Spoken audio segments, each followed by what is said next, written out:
She fainted at work, and when doctors revealed her pregnancy, the CEO asked, "Is it my child?" Before we explore all the details of this incredible story, tell us where you're following us from and the time. Subscribe to the channel so you don't miss a thing, and let's embark on this journey together. She shouldn't have called in sick, but the nausea wouldn't stop. The morning light filtered through the floor-to-ceiling windows of Sterling Pharmaceuticals' 42nd floor, casting long shadows across the polished marble lobby. Amara Collins stood before the elevator, her reflection caught in its gleaming steel doors. Caramel skin glowing despite the exhaustion she couldn't quite shake, her natural curls pulled into a sleek, low bun that framed her elegant neck. At 28, she commanded attention without trying, her tailored navy blazer hugging her curves while maintaining the professional authority she'd worked years to earn. But today, something felt different. "Focus, Amara," she told herself, pressing the button for the executive floor. "You've got the Morrison account presentation in 2 hours." The elevator hummed upward, and with each passing floor, her stomach twisted tighter. She'd blamed it on stress, the endless nights preparing proposals, the pressure of working directly under the most demanding CEO in pharmaceutical history. But deep down, in a place she refused to acknowledge, she knew it was something else entirely, something that started 2 months ago, something that tasted like champagne and felt like fire. The elevator dinged softly as it reached the 38th floor. Amara stepped out, her heels clicking against the pristine white tiles as she made her way toward her corner office, a space she'd earned through sheer brilliance and unwavering dedication. The assistant's desk outside the CEO's office wasn't just any position, it was the gateway to a billion-dollar empire. "Morning, Amara," called Jessica, one of the junior analysts, rushing past with an armload of files. "Ready for the big presentation?" Amara managed to smile, though it felt forced. "Always ready," liar, whispered a voice in her head. "You haven't been ready for anything since Chicago." Chicago, the pharmaceutical conference, the hotel bar, the way he'd looked at her when he thought no one was watching, the way his voice had dropped when he'd asked if she wanted to get some air, the way the city lights had reflected in his steel-grey eyes as he'd kissed her like she was the only woman in the world, the way Damien Hawthorne had made her forget every rule she'd ever made about mixing business with pleasure. Amara shook her head, forcing the memories away as she settled behind her desk. Her computer hummed to life, displaying a calendar packed with meetings, calls, and deadlines. This was her world, controlled, organized, predictable, not the chaos of emotions that threatened to surface every time she thought about that night. The intercom buzzed, startling her from her thoughts. "Ms. Collins, could you bring the Morrison files to my office?" The voice was smooth, commanding, and achingly familiar.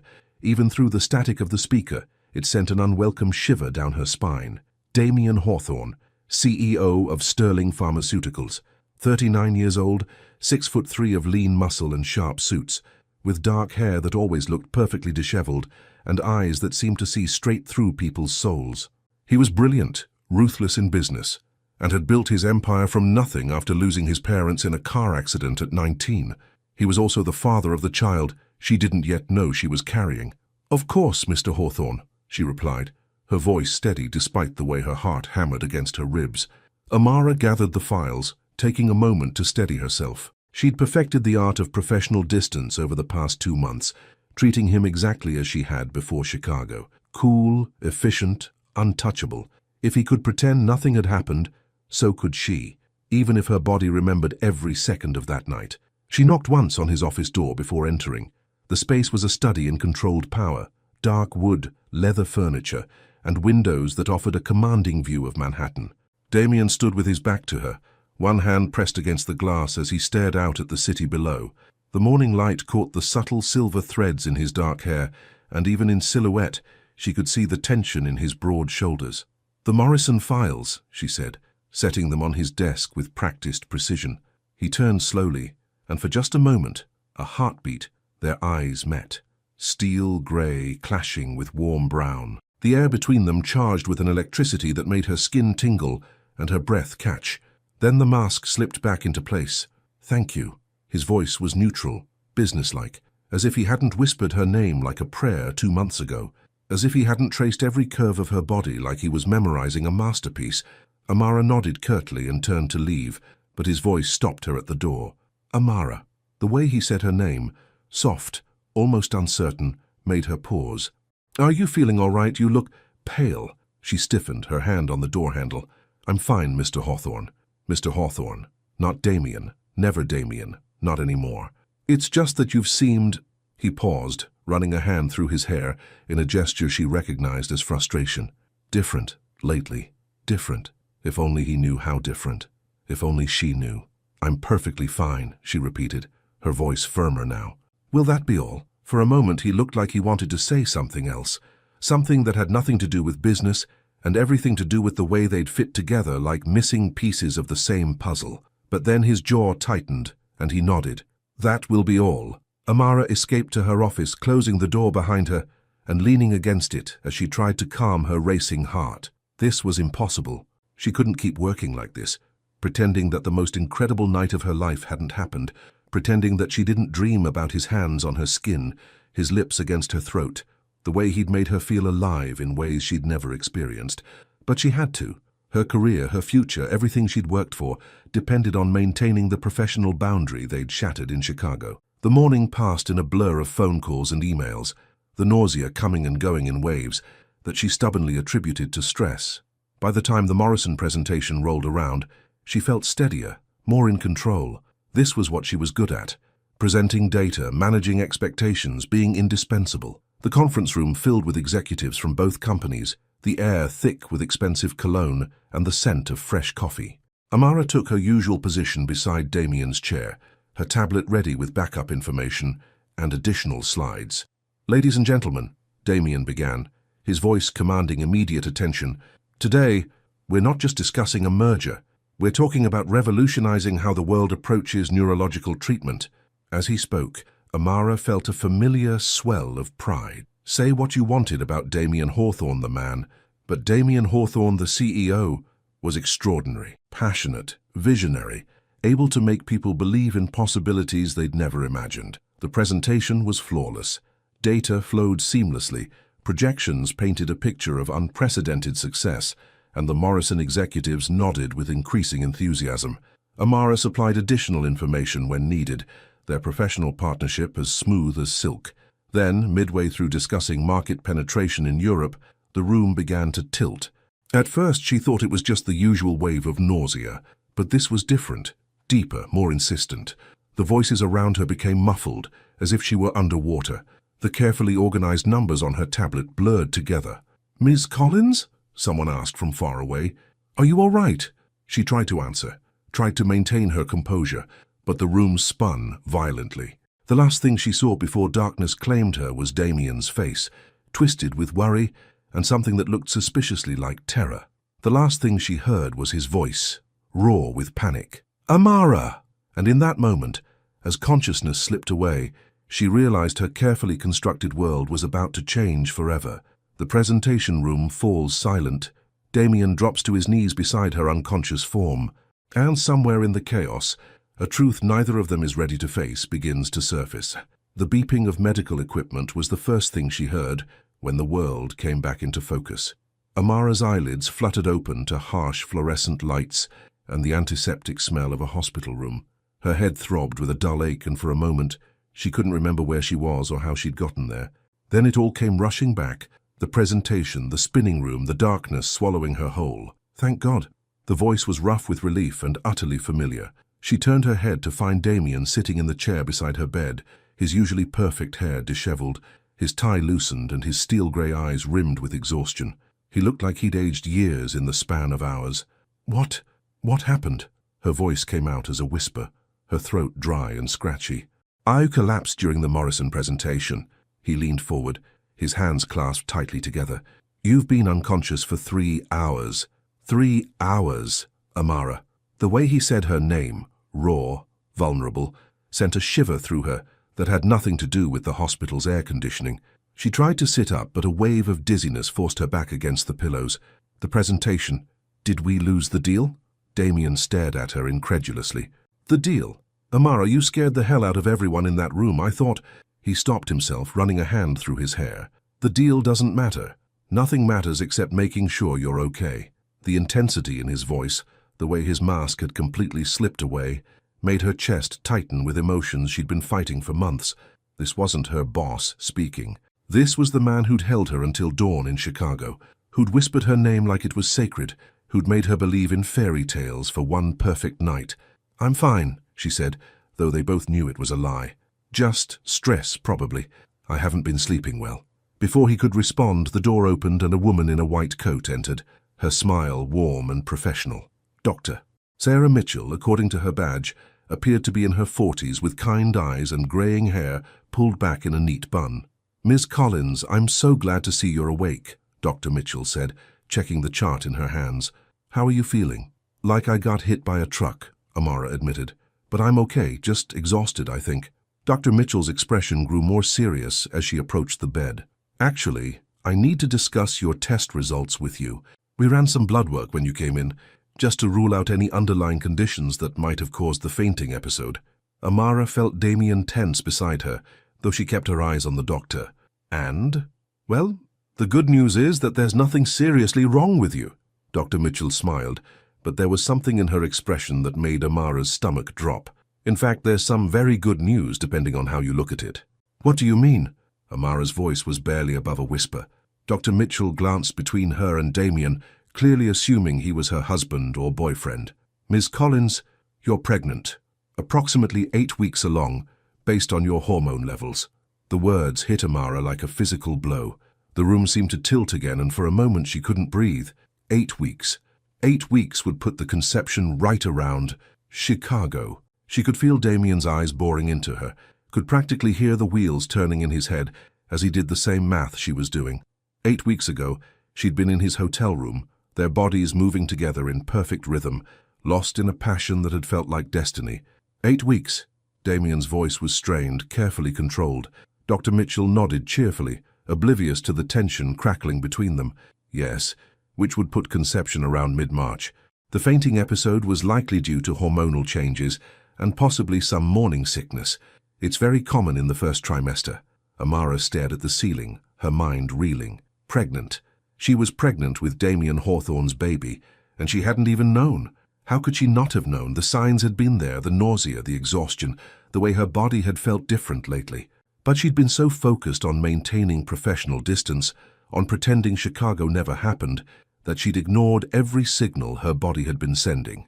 "I'll give you two some time to process this news," Dr. Mitchell said, apparently mistaking their shocked silence for overwhelmed joy. "I'll be back in a bit to discuss next steps and discharge paperwork. Congratulations." The moment the door closed behind her, the silence in the room became deafening. Amara couldn't look at Damien. She could feel his presence like a physical weight, could hear his breathing change as he processed what they'd just learned. When he finally spoke, his voice was deadly quiet. 8 weeks. It wasn't a question, but she nodded anyway, still staring at the ceiling tiles as if they held the answers to questions she wasn't ready to ask. "The conference in Chicago was 8 weeks ago." Another nod. Her throat felt too tight to speak. "Amara." His voice was softer now, almost gentle. "Look at me." She couldn't.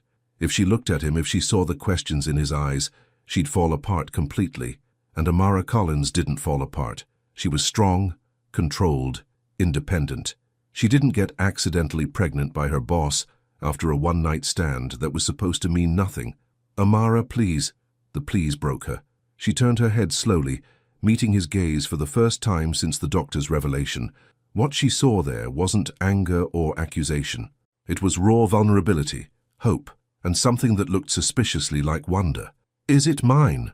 The question came out as barely a whisper, but it might as well have been shouted for the impact it had. The simple question hung between them like a live wire. She could lie. She could tell him she'd been seeing someone else, that there was doubt about paternity. It would be easier that way, cleaner. She could handle this alone, the way she'd handled everything else in her life. But looking into his eyes, seeing the careful hope he was trying to hide, she couldn't do it. "Yes." The word came out broken, barely audible. "Yes, it's yours." The effect was immediate.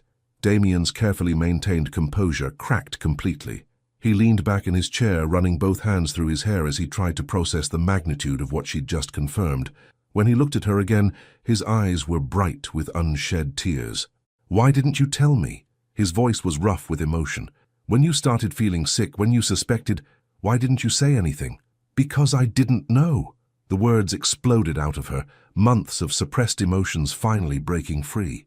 "I didn't know, Damien. I thought it was stress or exhaustion, or I don't know what I thought, but I didn't think this.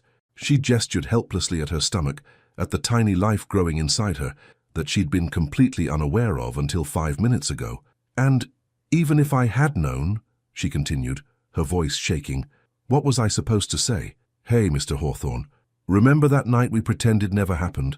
Well, surprise, you're going to be a daddy? Damien flinched at her words, at the pain and sarcasm lacing her voice. We need to talk about that night. No, we don't. Amara turned away again, focusing on the window where afternoon sunlight filtered through Venetian blinds. We agreed it was a mistake. We agreed to pretend it never happened. I never agreed to that. His voice was quiet but firm. You decided that. You made that choice for both of us. Because it was the right choice. She whirled back to face him, her eyes flashing with a mixture of anger and hurt. You're my boss, Damien. You're the CEO of the company I work for. What we did was unprofessional and stupid and the most real thing I've felt in years. The words stopped her cold. Damien was standing now, moving closer to her bed with the careful grace of a predator approaching skittish prey. Do you think it was easy for me? He asked, his voice low and intense. Pretending I didn't know how you taste, how you sound when you whisper my name, how perfectly you fit in my arms? Do you think I enjoyed going back to calling you Ms. Collins when all I wanted was to kiss you senseless every time you walked into my office? Amara's breath hitched at his words, at the raw honesty in his voice. This was the Damien she remembered from Chicago. Passionate, vulnerable, utterly human beneath his executive armor. Damien, she whispered, but he wasn't finished. I've been going crazy for 2 months, Amara. Crazy wondering if I imagined how incredible that night was, if I made up the connection between us. And now, he gestured helplessly. Now there's a baby. Our baby. The words hung in the air between them, heavy with possibility and terror in equal measure. Amara felt tears she hadn't realized she was crying slip down her cheeks. I'm scared, she whispered, the admission costing her everything. Amara Collins didn't admit fear. She faced challenges head-on, conquered them through sheer force of will. But this was bigger than anything she'd ever faced. In an instant, Damien was beside her, his large hands cradling her face with infinite gentleness. I'm scared too, he admitted, his thumbs brushing away her tears. But we're in this together now. Whether you like it or not, whether it's complicated or messy or completely insane, we're in this together. For a moment, she let herself lean into his touch, let herself remember what it felt like to not carry the weight of the world alone. But then reality crashed back, and she pulled away. Together, she laughed bitterly. Damien, I work for you. The press would have a field day if they found out the powerful CEO got his assistant pregnant. My career would be over before it started. Then we'll figure it out, he said firmly. We'll find a way to make it work. How? She demanded. How do we make this work when everything about it is impossible? Damien was quiet for a long moment, his grey eyes searching her face. When he spoke again, his voice was steady, certain. And we start with the truth, he said. The truth that what happened in Chicago wasn't a mistake. The truth that I haven't been able to stop thinking about you for 2 months. The truth that the idea of you carrying my child terrifies and thrills me in equal measure. He reached for her hand, his fingers intertwining with hers. And the truth that I want this, Amara.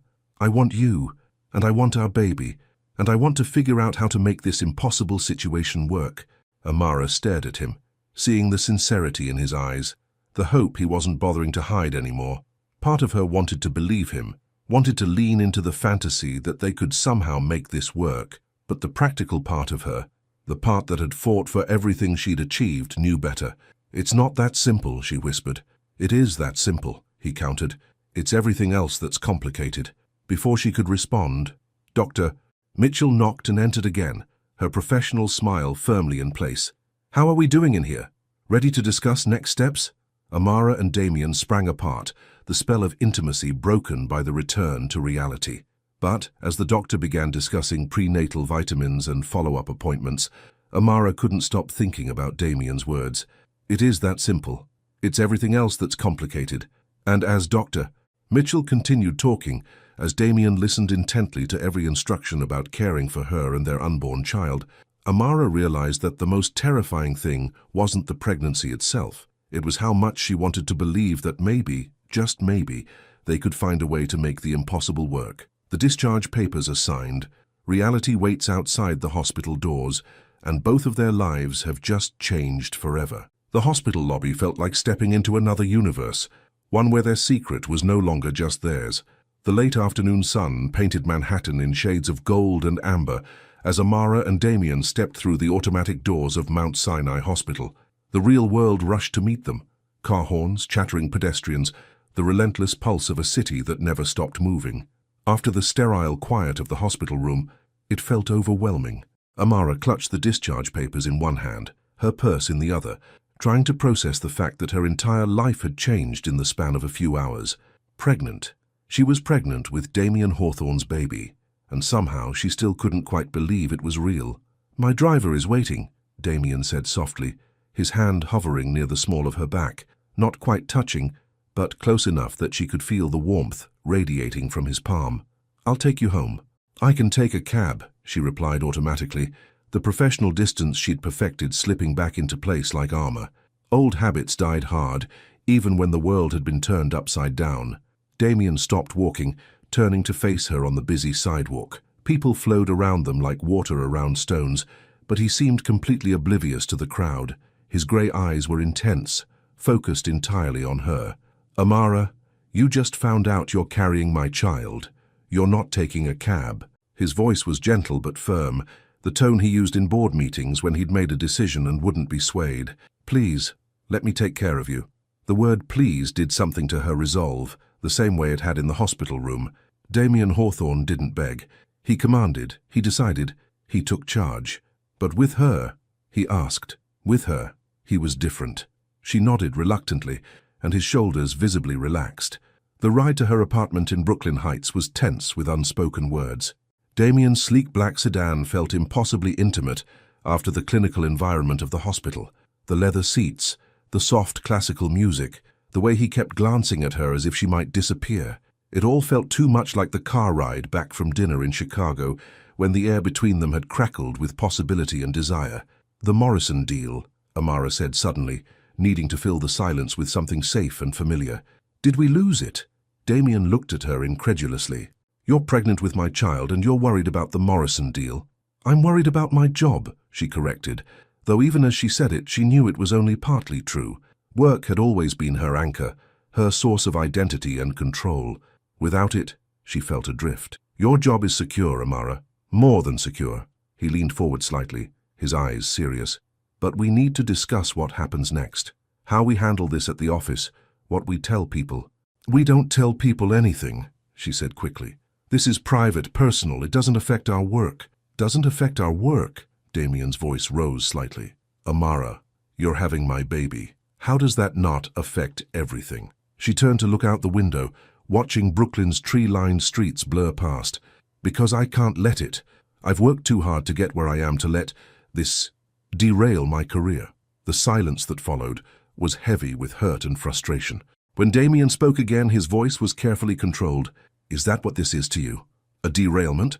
The quiet pain in his voice made her chest tighten, but she forced herself not to look at him.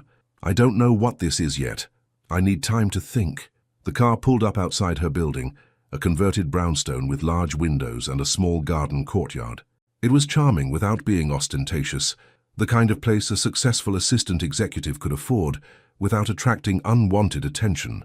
"I'll walk you up," Damien said, already moving to open his door. "That's not necessary." "It's necessary to me." There was something in his tone that brooked no argument, a gentleness wrapped in steel that reminded her why he'd been so successful in business. He got what he wanted, but he made you want to give it to him. They rode the elevator to the 4th floor in silence, the confined space making her hyper-aware of everything about him, the subtle scent of his cologne, the way his suit jacket stretched across his broad shoulders, the careful distance he maintained, even though every cell in her body seemed to be pulling toward him. At her door, Amara fumbled with her keys, her hands shaking slightly. Whether from the day's events or Damien's proximity, she couldn't tell. "Here," he said softly, covering her hands with his to steady them. The touch sent electricity shooting up her arm, and she had to suppress a shiver. "Let me." He took the keys gently, his fingers brushing hers as he unlocked the door. For a moment, they stood frozen in the hallway, his hands still covering hers, their faces inches apart. She could see the flecks of silver in his grey eyes, could feel his breath warm against her skin. "Amara," he whispered, and she knew that if she let him say whatever was in his eyes, everything would change. Again, she stepped back quickly, breaking the spell. "Thank you for the ride." But instead of leaving, Damien followed her inside, closing the door behind him. Her apartment was exactly what he'd expected, elegant but comfortable, with warm colors and carefully chosen artwork. Books everywhere, a small piano in one corner, fresh flowers on the coffee table. It was quintessentially her, beautiful, sophisticated, and completely genuine. "Nice place," he said, but his attention wasn't on the decor. It was on her, on the way she was standing with her arms wrapped around herself like a shield. "Damien, you can't be here." Her voice was shaky, and they both knew it had nothing to do with propriety and everything to do with the way he was looking at her. "Why not?" "Because," she gestured helplessly, "because we're not anything. We work together, that's all." "That's all?" He stepped closer and she backed up until she hit the wall beside her bookshelf. He braced one hand against the wall next to her head, not trapping her, but close enough that she could feel the heat radiating from his body. "So what happened in Chicago was nothing. It was a mistake," she whispered, but the words lacked conviction. "Look me in the eyes and tell me it was a mistake." His voice was low, rough with emotion. "Look me in the eyes and tell me you didn't feel what I felt that night." She tried. God help her, she tried to lie, to maintain the professional distance that had kept her safe for 2 months. But looking into his eyes, seeing the vulnerability and hope and desperate longing there, she couldn't do it. "It doesn't matter what I felt," she said instead. "It can't happen again." "Why not?" "Because you're my boss. Because I work for you. Because if anyone finds out, then I'll quit." The words hit her like a physical blow. She stared at him, certain she'd misheard. "What?" "I'll quit Sterling Pharmaceuticals. I'll sell my shares, step down from the board, whatever it takes." His other hand came up to cradle her face, his thumb tracing the line of her cheekbone. "I won't let my position stand between us." "You can't do that," she breathed. "Sterling is your life. You built it from nothing." "I built it because I had nothing else to live for," he said simply. "But now I do. Now I have you and our baby, and the possibility of something I never thought I could have." "What?" The word came out as barely a whisper. "A family." The raw honesty in his voice, the way his mask had completely fallen away, made her knees weak. This wasn't the controlled CEO speaking. This was just Damien, the man who'd held her in the dark hours before dawn, who'd told her about losing his parents, who'd made her feel less alone in the world than she ever had before. "You don't know what you're saying," she said, but her protest was weak. "You don't know anything about me, about my life. I know you take your coffee black, but add sugar when you think no one's looking," he said softly. "I know you hum when you're concentrating, and you bite your lower lip when you're thinking hard about something. I know you're brilliant and driven and stronger than anyone I've ever met. I know you grew up in foster care, but put yourself through college and graduate school. I know you speak 3 languages and play piano and have nightmares sometimes that make you afraid to sleep." With each word, her defenses crumbled a little more. He did know her. Somehow, in the months they'd worked together, and the single night they'd shared, he'd seen her in ways that most people never did. "I know," he continued, his voice growing softer, "that you're terrified of needing anyone, because everyone you've ever needed has let you down. But I'm not going anywhere, Amara. Not this time." Tears she didn't remember starting to cry slipped down her cheeks. "Damien, let me in," he whispered, his forehead resting against hers. "Let me be what you need. Let us try." For a moment, suspended in the golden afternoon light filtering through her windows, she let herself imagine it, letting down her guard, letting him in, building something real and lasting with this impossible man who saw straight through her carefully constructed walls. Then her phone rang. The spell shattered. Amara ducked under his arm, moving to grab her phone from her purse. The caller ID made her heart sink. Jessica Chen, Sterling Pharmaceuticals. "I have to take this," she said, already answering. "Hello? Amara, thank God you're okay." Jessica's voice was bright with relief. "Everyone's been talking about what happened in the presentation. Are you all right? What did the doctors say?" Amara's eyes met Damien's across the room. His expression was carefully neutral, but she could see the tension in his shoulders, the way his hands had clenched into fists at his sides. "I'm fine," she said into the phone, forcing her voice to stay steady. "Just exhaustion. I'll be back in the office tomorrow." "Tomorrow? Are you sure you should?" "I'm sure. Just a little rest and I'll be good as new." After she hung up, the silence stretched between them like a chasm. Damien's face had shuttered again, the vulnerable man from moments before replaced by the controlled executive she knew so well. "Back to the office tomorrow," he said quietly. "Back to pretending nothing happened." Damien, "No, I get it." He straightened his tie, his movements sharp and precise. "You've made your position clear. We work together, that's all." "It's not that simple." "It is exactly that simple, Amara. You're either willing to try, or you're not. You either trust me or you don't." He moved toward the door, pausing with his hand on the knob. "I'll have my lawyer draw up papers regarding the baby. Financial support, medical expenses, whatever you need. But if you want to keep pretending that what's between us doesn't exist." He turned to look at her one last time, and the pain in his eyes nearly brought her to her knees. "Then I'll pretend too." The door closed behind him with a soft click, and Amara was alone. She sank onto her couch, one hand unconsciously moving to her still flat stomach. Outside, the sounds of Brooklyn evening life filtered through her windows. Children playing, neighbors chatting, the distant hum of traffic. Normal sounds of normal life. But nothing about her life was normal anymore. And as she sat in her carefully ordered apartment, surrounded by the life she'd built through determination and independence, she couldn't shake the feeling that she'd just made the biggest mistake of her life. The golden light faded to evening shadows, and with it the possibility of something beautiful slipped further away. End of chapter 3. Tomorrow they'll return to the office. Tomorrow they'll pretend nothing has changed. But some secrets are too big to hide, and some connections are too powerful to deny. Walking into Sterling Pharmaceuticals felt like stepping into a minefield where every glance could be explosive. The morning sun cast long shadows across the marble lobby as Amara stepped through the revolving doors of Sterling Pharmaceuticals. She'd spent an hour perfecting her makeup to hide the exhaustion etched in every line of her face, choosing her most professional blazer, navy blue with sharp shoulders that made her feel armored and in control. But beneath the carefully constructed exterior, her heart hammered against her ribs like a caged bird. Pregnant. The word echoed in her mind with every click of her heels against the polished floor. She was carrying Damien Hawthorne's baby, and today she had to pretend that nothing had changed. The elevator ride to the executive floor felt endless. She'd deliberately arrived early, hoping to settle into her routine before facing the inevitable questions about yesterday's incident. But as the doors slid open on the 38th floor, she realized her plan had backfired. Damien stood at the floor-to-ceiling windows of his office, visible through the glass walls, his silhouette dark against the Manhattan skyline.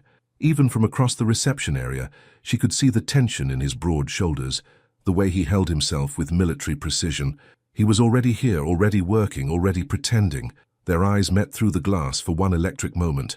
Time seemed to suspend itself. The bustling office faded away, leaving only the memory of his hands cradling her face, his voice rough with emotion, as he'd offered to give up everything for her. Then he looked away, turning back to his computer, as if she were nothing more than another employee arriving for work. The dismissal hit her like a slap, even though she'd asked for exactly this: professional distance, pretending. The careful dance they'd perfected over the past 2 months, now with the added weight of a secret that felt like it might crush them both. "Amara," Jessica's bright voice cut through her spiraling thoughts. "You look so much better. I was worried sick yesterday." "Just needed some rest," Amara replied, forcing a smile as she settled behind her desk. The familiar routine felt surreal, checking emails, reviewing Damien's schedule, preparing for the day ahead as if her entire world hadn't shifted on its axis. "The Morrison people called this morning," Jessica continued, perching on the edge of Amara's desk. "They want to reschedule the presentation for Thursday. Apparently Mr. Hawthorne called them personally yesterday to apologize for the interruption." Of course he had. Even in crisis, even when his world was imploding, Damien took care of business. It was one of the things she couldn't let her mind go there. Not here, not now. "I'll add it to his calendar," she said briskly. The morning passed in a blur of phone calls and meetings, each interaction feeling slightly unreal. Amara threw herself into work with fierce determination, using the familiar tasks as armor against the chaos in her mind. But every time Damien's voice carried from his office, every time she glimpsed him through the glass walls, her concentration shattered. At 11:30, her computer chimed with a calendar reminder: "Weekly strategy meeting, conference room A." Her stomach dropped. The weekly strategy meeting. 2 hours in a conference room with Damien and the senior staff, sitting across from him, taking notes, pretending that less than 24 hours ago He'd offered to quit everything for her. She gathered her files with hands that trembled slightly, telling herself it was low blood sugar, pregnancy symptoms, anything but the effect of knowing she'd be in the same room as the father of her child, breathing the same air, watching his mouth move as he spoke, and remembering how those lips had felt against her skin. The conference room was already half full when she arrived. Amara took her usual seat, second chair from the wall, perfect angle to take notes and observe without being conspicuous. She'd chosen this spot months ago for its strategic advantages. Now it felt like torture. Damien entered exactly on time, his presence immediately commanding the room's attention.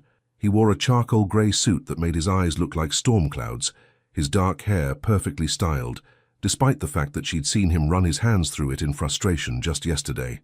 He looked every inch the powerful CEO, controlled, confident, completely unaffected. Only Amara caught the slight tightness around his eyes, the careful way he avoided looking in her direction. "Let's begin," he said, his voice crisp and professional. "Marketing wants to discuss the Q3 campaign strategy for the neurological division." The meeting proceeded normally, presentations, discussions, the usual corporate choreography that Amara could navigate in her sleep. She took notes with mechanical precision, her handwriting neat and controlled even as her pulse raced every time Damien spoke. Then, 40 minutes in, disaster struck in the most mundane way possible. Amara reached for her water glass at the exact moment Damien leaned forward to examine a document. Their fingers brushed, barely a whisper of contact, but the effect was electric. The touch sent sparks shooting up her arm, and she jerked back so quickly that she knocked over her water glass. Ice water spread across the polished conference table, soaking into reports and pooling around laptops. The room erupted in concerned chatter as people grabbed papers and napkins, but all Amara could focus on was the way Damien had gone completely still. "I'm so sorry," she stammered, grabbing napkins to clean up the mess. "I don't know what—" "It's fine," Damien said, but his voice was strained. He handed her his handkerchief, monogrammed linen that smelled faintly of his cologne, and their fingers brushed again as she took it. This time neither of them pulled away immediately.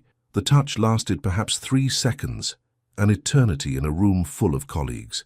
When they finally broke contact, the air between them crackled with enough electricity to power half of Manhattan. "Perhaps we should take a short break," announced Patricia Wells, the head of marketing, glancing between them with barely concealed curiosity. As the room emptied, Amara found herself alone with Damien and a puddle of water that felt like a metaphor for how thoroughly she was drowning. "Are you all right?" he asked quietly, moving to help her gather the soggy papers.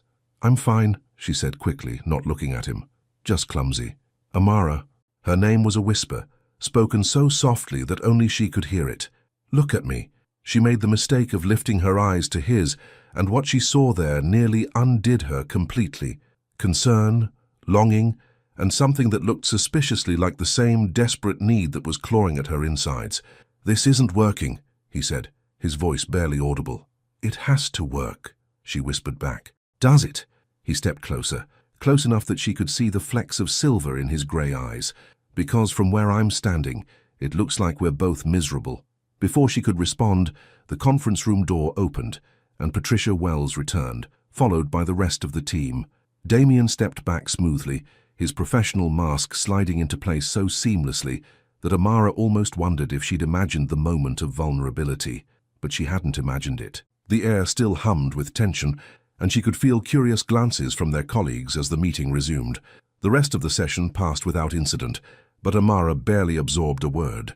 Her focus was entirely consumed by the man sitting across from her, the careful way he held himself, the unconscious gesture he made when he was thinking deeply, the way his voice changed slightly when he addressed her directly.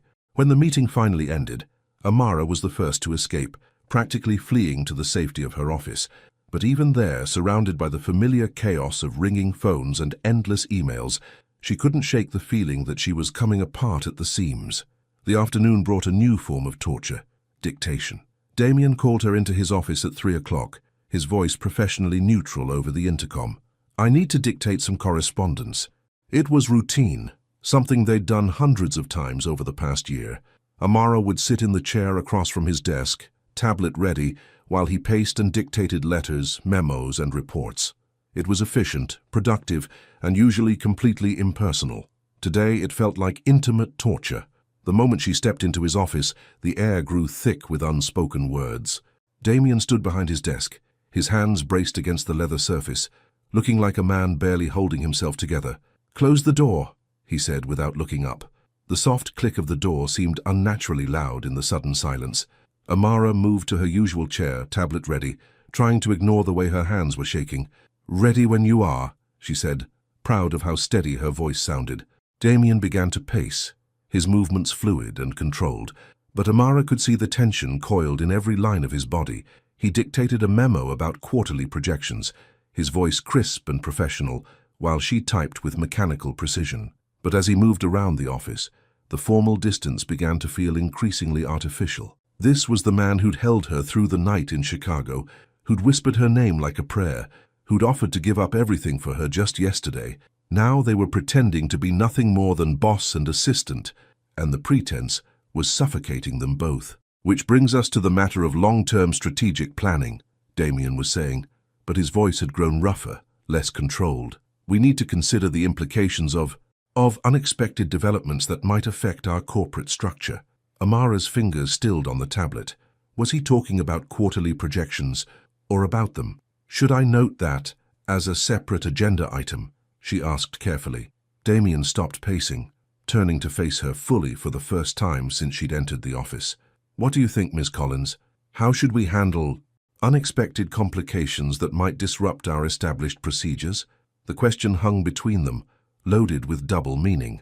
They were talking about memos and strategic planning, but they might as well have been discussing the baby growing inside her, the impossible situation they found themselves in. "I think," Amara said slowly, "that sometimes unexpected complications can lead to better outcomes, if handled properly." "And what constitutes proper handling?"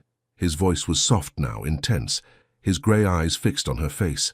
"Honesty," she whispered, "clear communication, being willing to adapt when circumstances change." They stared at each other across the expanse of his office, the professional pretense wearing thinner with every shared breath. The late afternoon sun slanted through his windows, casting them both in golden light, and for a moment it felt like the most natural thing in the world to close the distance between them. Then Damien's phone rang, shattering the spell. He answered curtly, his attention immediately claimed by what was apparently an urgent call from the board of directors. Amara used the interruption to escape, gathering her things and slipping out of his office before the call ended. Back at her desk, she tried to focus on the routine tasks that usually grounded her, but her mind kept replaying the charged conversation, the way he'd looked at her, the undercurrent of longing that had threaded through even their most professional exchanges.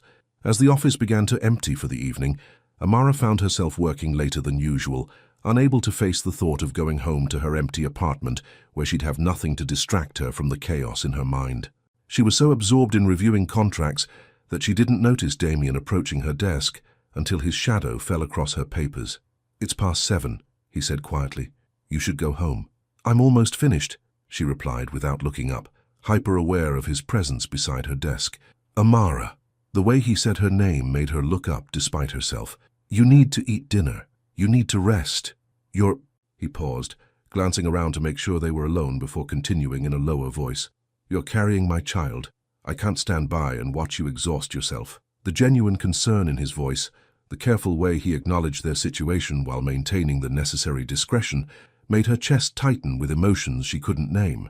"I can take care of myself," she said, but the protest lacked conviction. "I know you can," he replied gently, "but you don't have to. Not anymore." The simple statement hung between them like a lifeline, an offer of support, of partnership, of something she'd never allowed herself to want. For a moment, in the quiet emptiness of the evening office, surrounded by the detritus of corporate life, she let herself imagine accepting that offer, letting him take care of her, building something real and lasting despite all the complications. Then reality crashed back, and she began gathering her things with brisk efficiency. "I should go," she said. "Long day tomorrow." Damien nodded, stepping back to give her space, but his eyes never left her face. "Amara," he said as she reached the elevator, "this isn't over." It wasn't a threat or a promise, just a simple statement of fact that made her pulse race and her heart ache in equal measure. The elevator doors closed between them, but the truth remained. Some things were too powerful to hide, even behind the thickest walls of professional pretense. Another day of pretending, another night of wanting what seems impossible. But in the morning they'll have to face each other again, and the mask is getting harder to maintain. Some masks are meant to crack, and when they do, everything beautiful and terrifying underneath comes rushing out. The emergency board meeting was called for Friday morning, and Amara knew it was going to be a disaster before she even stepped into the room. She'd spent Thursday night tossing and turning, her body caught between exhaustion and the restless energy that seemed to pulse through her whenever she thought about Damien, which was constantly. The morning sickness had gotten worse, waves of nausea that left her gripping the bathroom counter and wondering how she was going to keep hiding this from everyone. But it wasn't just the pregnancy symptoms that had her on edge.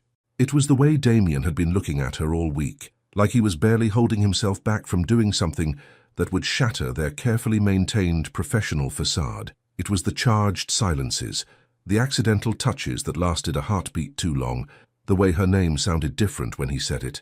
It was the fact that she was falling apart, piece by piece, and she wasn't sure how much longer she could hold it together. The boardroom was already full when she arrived with her notes and tablet. The usual collection of Sterling Pharmaceuticals' most powerful executives arranged around the polished mahogany table. Amara took her place in the chair along the wall, close enough to provide support but removed from the main discussion, and tried to ignore the way her pulse spiked when Damien entered the room. He looked tired, she realized with a pang of concern that she had no right to feel. There were subtle lines of stress around his eyes, and his usually perfect hair showed signs of the restless hand-running she'd witnessed through his office windows all week. He wore his authority like armor, but she could see the cracks. "Thank you all for coming on short notice," Damien began, his voice carrying easily across the room. "We need to discuss the Meridian acquisition and its timeline." Amara settled into the familiar rhythm of note-taking, her fingers flying across the tablet as she transcribed the rapid-fire discussion of market projections and due diligence timelines. It was complex, high-stakes corporate maneuvering that normally would have engaged her completely. Instead, she found herself stealing glances at Damien, watching the way he commanded the room with quiet intensity. This was where he belonged, making decisions that affected thousands of lives, building the empire he'd created from nothing. The thought of him giving it all up, the offer he'd made in her apartment, sent a stab of guilt through her chest. "The regulatory approval could take 18 months, board member Ronald Hartley was saying, his gravelly voice cutting through her distraction. "That's assuming we don't hit any unexpected complications." Unexpected complications. The phrase made Amara's pen slip, leaving an ink blot on her otherwise pristine notes. She could feel Damien's eyes on her from across the room, could sense the shift in his attention, even though she didn't dare look up. "Complications are part of any major acquisition," Damien replied smoothly. "The key is anticipating them and having contingency plans in place." "Easy to say," piped up Sandra Morrison, the silver-haired head of legal. "But some complications can't be planned for. Personal scandals, conflicts of interest, anything that might affect public perception of the company." Amara's blood turned to ice. The words weren't directed at her specifically, but they felt like arrows aimed straight at her chest. Personal scandals, conflicts of interest, everything she and Damien were desperately trying to avoid. "Which is why we maintain the highest standards of professional conduct at all levels," Damien said, but there was a slight tightness to his voice that only Amara seemed to catch. "Sterling Pharmaceuticals has built its reputation on integrity and transparency." The irony was suffocating. Here they sat discussing integrity and transparency, while she carried his child, and they both pretended nothing had changed between them. The weight of the secret felt crushing, and suddenly the elegant boardroom with its panoramic view of Manhattan felt like a prison. Amara tried to focus on her breathing, on the mundane task of taking notes, but the room seemed to be tilting slightly. The familiar wave of nausea rolled through her stomach, stronger this time, accompanied by a dizzy rush that made the voices around the table sound distant and muffled. "Not now," she pleaded silently. "Not here." But her body had other plans. The pen slipped from her suddenly nerveless fingers, clattering to the floor with a sound that seemed unnaturally loud. Several board members glanced in her direction, but Amara was beyond caring about the attention. The nausea was building to a crescendo, and she knew with horrible certainty that she was about to be sick. In front of everyone, in front of Damien. She bolted from her chair with a whispered, "Excuse me," one hand pressed to her mouth as she rushed toward the door. Behind her, She could hear the surprised murmurs of the board members, could feel their curious eyes following her hasty exit. But it was Damien's voice that stopped her at the door, sharp with barely concealed panic. "Amara, wait." She didn't stop, couldn't stop. The hallway blurred past as she made a desperate dash for the nearest bathroom, barely making it into a stall before her stomach betrayed her completely. The retching was violent and humiliating, her body purging itself while her mind reeled with the implications of what had just happened. She'd run out of the most important board meeting of the quarter, in front of the company's most senior executives, looking exactly like what she was, a woman in the early stages of pregnancy struggling to keep it together. When the worst of it passed, she slumped against the cool metal wall of the bathroom stall, tears of frustration and fear streaming down her cheeks. How was she going to explain this? How was she going to face those people again? Pretend it was just a stomach bug or stress or anything other than the truth that felt too big and dangerous to contain. The bathroom door opened, and Amara heard the soft click of expensive heels on tile. "Amara? Honey, are you all right?" Sandra Morrison's voice was gentler than Amara had ever heard it, filled with what sounded like genuine concern. The older woman had always been intimidating, brilliant, sharp-tongued, utterly professional, but now she sounded almost maternal. "I'm fine," Amara called weakly, trying to pull herself together. "Just something I ate, I think." There was a pause, then Sandra's voice again, closer this time. "May I come in?" Before Amara could protest, the stall door opened. Sandra took one look at her, pale, shaky, clearly struggling, and her expression softened with understanding. "Oh, sweetheart," she said quietly. "How far along are you?" The question hit Amara like a physical blow. There was no judgment in Sandra's voice, no accusation, just the quiet recognition of one woman who'd been through this recognizing another who was struggling with the same challenges. "I don't know what you mean," Amara whispered, but the protest was weak. Sandra handed her a tissue, her movement gentle. "I have 3 daughters, dear. I know morning sickness when I see it." She paused, studying Amara's face with shrewd eyes. "The question is, does he know?" Amara didn't have to ask who he was. The way Sandra had watched the interaction in the boardroom, the sharp intelligence that had made her one of the most successful corporate lawyers in the city. Of course, she'd picked up on the undercurrents between Amara and Damien. "Sandra, please, your secret is safe with me," the older woman said firmly. "But honey, you can't keep doing this to yourself. The stress, the pretending, it's not good for you or the baby." Tears spilled over despite Amara's attempts to control them. "I don't know what to do," she admitted, the words torn from somewhere deep inside her. "I don't know how to make this work." Sandra was quiet for a moment, then reached out to squeeze Amara's shoulder.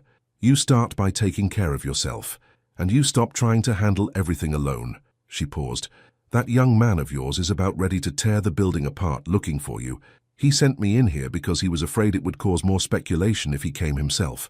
The thought of Damien pacing outside the bathroom, torn between concern and the need to maintain their professional cover, made Amara's chest ache. "This is such a mess." "All the best love stories are messy, dear," Sandra said with a small smile. "The question is whether you're brave enough to fight for what matters." Before Amara could respond, Sandra was gone, leaving her alone with her turbulent thoughts and the echo of words that hit far too close to home. Fight for what matters. Amara splashed cold water on her face, trying to repair the damage to her makeup and compose herself for the inevitable return to the boardroom.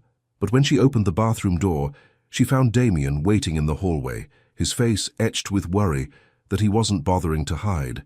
"Are you all right?"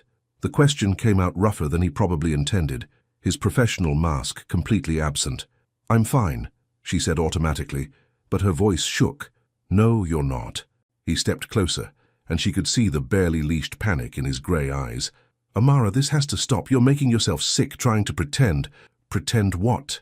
The words came out sharper than she'd intended, defensive and raw. "Pretend that we're not completely screwed. Pretend that there's some magical solution that makes this work without destroying both our careers. I told you I'd quit. And I told you that's insane." The dam finally burst, months of suppressed emotion pouring out in a rush of words she couldn't take back. "You built Sterling from nothing. It's your life's work, your legacy. I won't be the reason you throw it all away. Then what do you suggest?"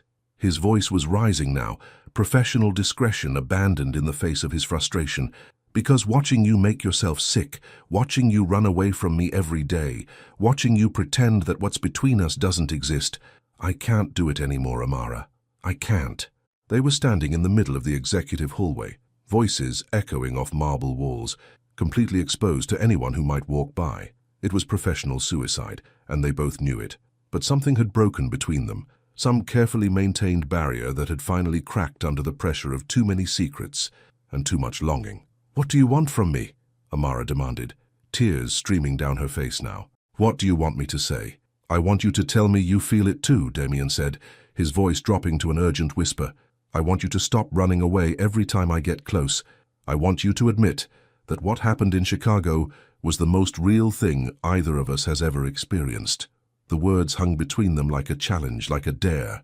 In the distance, Amara could hear the soft hum of office life continuing around them, phones ringing, printers whirring, the mundane sounds of a world that suddenly felt very far away.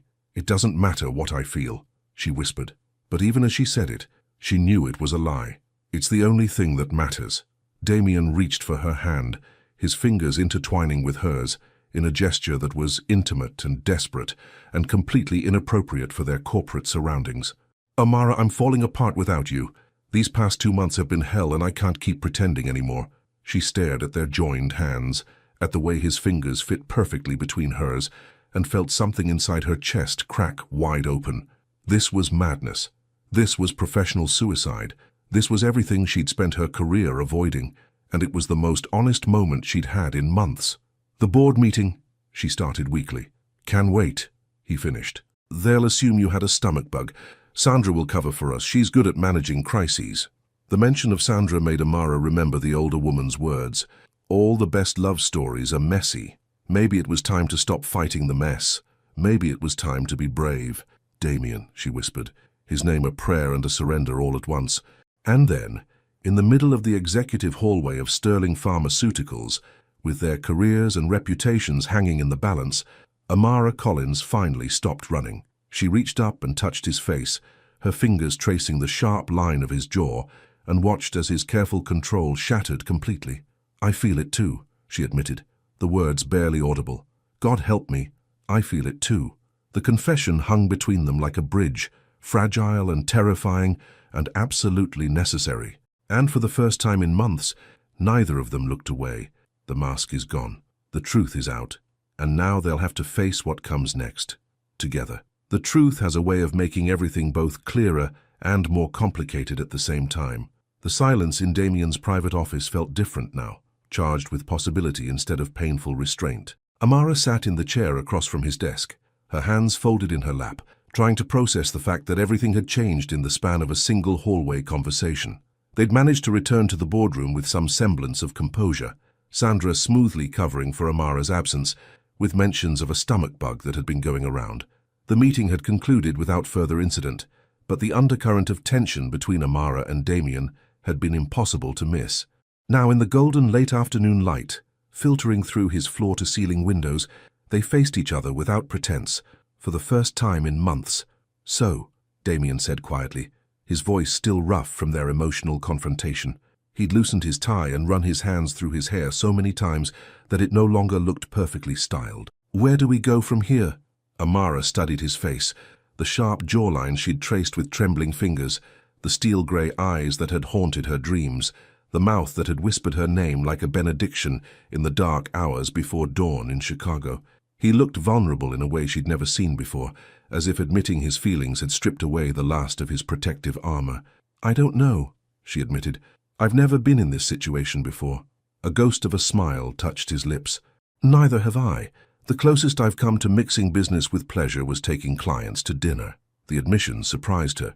For all his confidence and success, Damien had always maintained rigid boundaries between his professional and personal life. The fact that she had been the exception, that Chicago had been as unprecedented for him as it had been for her, sent a warm flutter through her chest. "The board meeting," she started, but he cut her off with a gentle shake of his head. "Is handled. Sandra will ensure that no one asks uncomfortable questions about your sudden exit." His expression grew more serious. "But we need to discuss what happens next. For you, for the baby, for us." The word us hung in the air between them, fragile and hopeful. It felt strange to acknowledge that there could be an us beyond their professional relationship, beyond the single night that had changed everything. "I made an appointment," Amara said suddenly, the words spilling out before she could second-guess them, "with an obstetrician, Dr. Emily Rodriguez at Mount Sinai. It's next Thursday." Damien leaned forward, his attention completely focused on her. Would you want me to come with you?" The careful way he asked, as if he was afraid she might reject the offer, made her chest tight with emotion. "Yes," she whispered. "I'd like that." Relief flooded his features, and for a moment he looked younger, less burdened by the weight of corporate responsibility. "Thank you," he said simply. They sat in comfortable silence for a moment, the enormity of their situation settling around them like a warm blanket. Outside, Manhattan hummed with its usual Friday afternoon energy, but inside Damien's office, the world felt smaller, more manageable. "We'll need to be careful," Amara said eventually, her practical nature reasserting itself, "about how we handle this publicly. The company, the media, the board." "I know." Damien's voice was steady, but she could see the tension creeping back into his shoulders. "I've been thinking about that.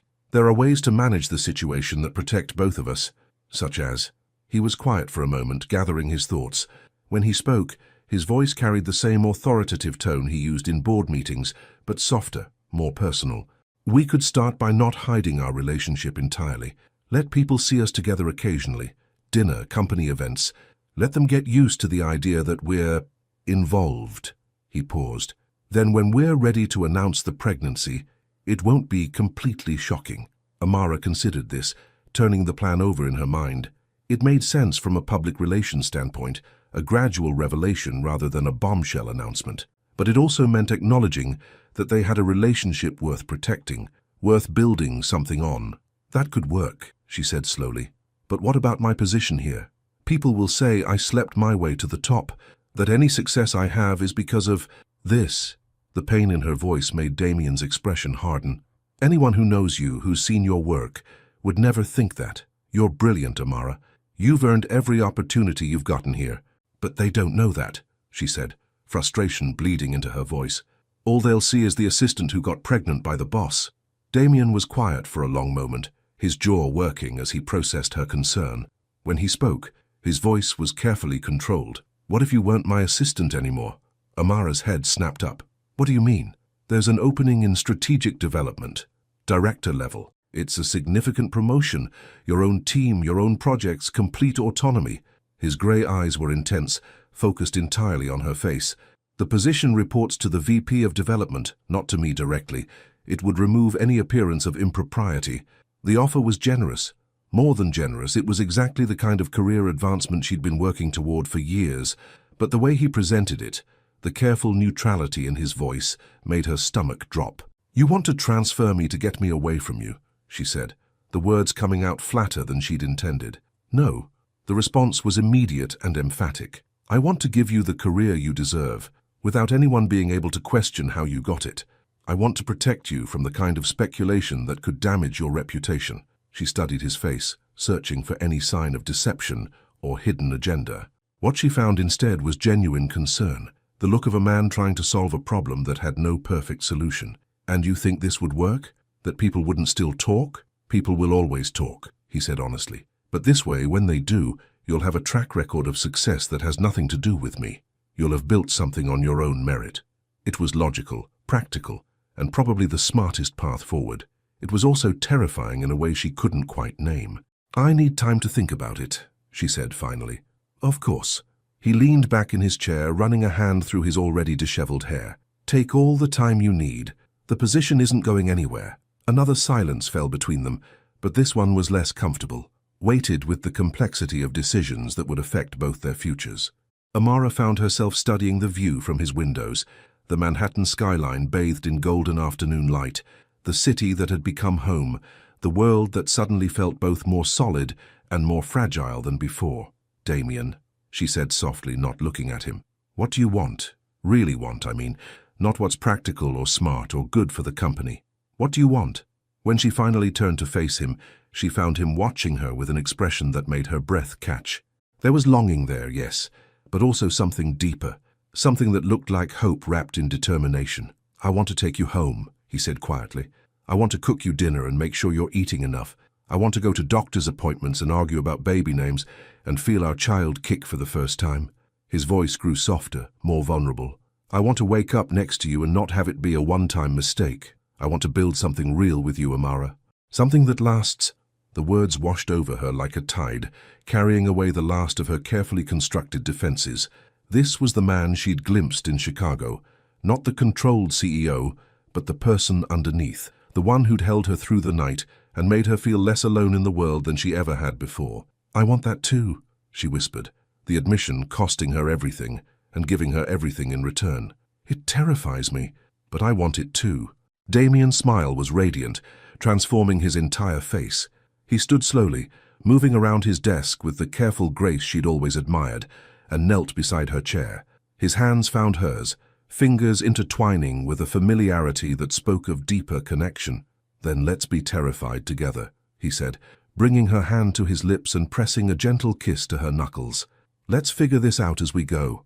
The simple gesture, intimate without being inappropriate, tender without being possessive, made her feel more cherished than any grand romantic gesture could have.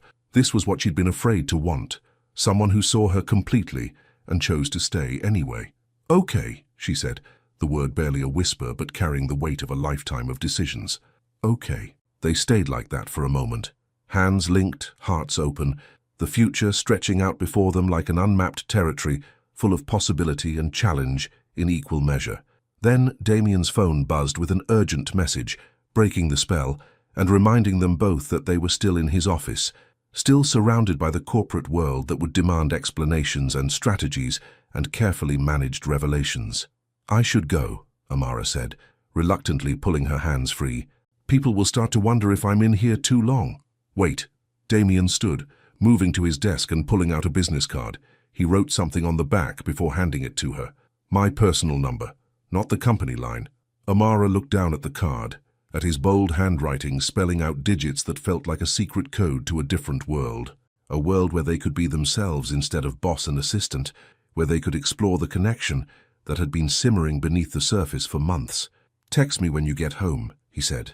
Let me know you're safe. The request was simple, but it carried the weight of a promise, that he would be there, that he cared, that she wasn't alone anymore. I will, she said, slipping the card into her purse. As she reached for the door handle, his voice stopped her one last time. Amara. She turned back to find him watching her with an expression that made her knees weak. Thank you, for trusting me with this, for trusting me with you. She smiled, the first genuine smile she'd given him since Chicago. And something in the air between them shifted. The painful tension that had characterized their interactions for months was gone, replaced by something warmer, more hopeful, something that felt like the beginning of everything. The office door closed behind her, but for the first time in months it didn't feel like an ending. It felt like the start of something beautiful and terrifying, and absolutely worth fighting for. Trust has been given, promises have been made, and in the golden light of a Friday afternoon, two people who've been pretending they didn't need each other finally stopped lying to themselves. Saturday morning felt different when you weren't pretending anymore. Amara stared at her reflection in the bathroom mirror, trying to calm the butterflies that had taken residence in her stomach. It wasn't morning sickness this time. It was pure, undiluted nervousness. In 2 hours, Damien would pick her up for what could only be described as their first real date. Their first anything really outside of that single night in Chicago and the sterile confines of Sterling Pharmaceuticals. She'd changed clothes 3 times, finally settling on a soft burgundy sweater that brought out the warm undertones in her skin and dark jeans that were comfortable enough for whatever he had planned. The outfit was casual but polished, approachable but still unmistakably her. She'd left her hair down, loose curls that framed her face in a way that felt more natural than the sleek buns she wore to work. Her phone buzzed on the bathroom counter, and Damien's name appeared on the screen. Just seeing it there in her personal space rather than on her work phone sent a flutter of warmth through her chest. On my way. Hope you're hungry, she typed back quickly. Always. See you soon. The response came immediately. Can't wait. 2 simple words that made her smile like a teenager with her first crush. This was ridiculous, she told herself. She was 28 years old, a successful executive, carrying this man's child. She shouldn't feel like a nervous schoolgirl about a simple dinner, but as she applied a final coat of lip gloss and grabbed her purse, she couldn't shake the feeling that this was something momentous, the first step into whatever they were going to become. Damien arrived precisely on time, a trait she'd always appreciated about him in business that felt even more meaningful in this context. When she opened the door to her apartment, the sight of him nearly took her breath away. She'd seen him in countless expensive suits, had memorized the way he commanded boardrooms and dominated conference calls, but this version of Damien, wearing dark jeans and a charcoal cashmere sweater that clung to his broad shoulders, his hair slightly less perfectly styled than usual, was somehow more devastating than any corporate armor. He looked approachable, real, like the man who'd held her through the night in Chicago rather than the untouchable CEO who occupied the corner office. "Hi?" he said simply, but his grey eyes were doing things that made her pulse race. "Hi yourself," she managed, grabbing her coat from the hook beside the door. "Where are we going?" "That depends," he said, helping her into her jacket with a gentleness that made her skin tingle where his fingers brushed her shoulders. "How do you feel about surprises?" "I like to know what I'm getting into," she admitted as they walked toward the elevator. It was true. Amara had built her life on careful planning and controlled outcomes. Surprises were dangerous things that could disrupt the order she'd worked so hard to maintain. Damien smiled, pressing the button for the lobby. "Trust me." The question carried weight beyond their current destination. Trust him with this evening. Trust him with her heart. Trust him with the future they were tentatively building together. She met his gaze in the elevator's polished steel doors and nodded. "I trust you." His car was waiting outside, not the sleek corporate sedan with driver that he used for business, but a silver Audi that he drove himself. The gesture felt significant, another sign that this was personal rather than professional. "Music preference?" he asked as they pulled away from her building, heading toward Manhattan.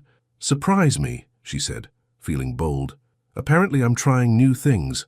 He laughed, a rich, warm sound that she realized she'd never heard in the office. This was Damien without the weight of corporate responsibility on his shoulders, and the transformation was mesmerizing.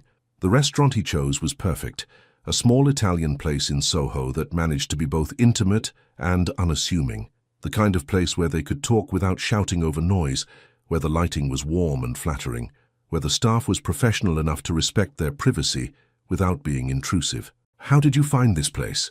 Amara asked as they were seated at a corner table with exposed brick walls and candles that cast dancing shadows across their faces. "I used to come here with my parents when I was younger," Damien said, his voice carrying a note of nostalgia.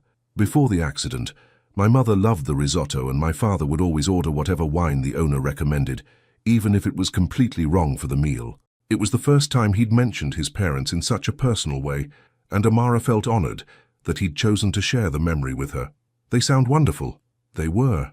His smile was soft, but tinged with sadness. "They would have loved you, I think. My mother especially. She had no patience for people who weren't genuine, and she would have seen right through any pretense to the amazing woman underneath." The compliment made her chest warm, but it was the wistfulness in his voice that really affected her. She'd known the basic facts of his tragedy.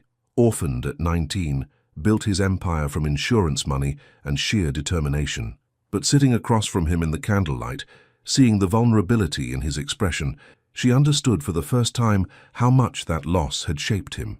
"Tell me about them," she said softly, and he did. Over antipasto and wine, sparkling water for her, he painted pictures with words of parents who'd been devoted to each other and to their only son. His father, an engineer with a dry sense of humor and an inability to fix anything around the house despite his profession.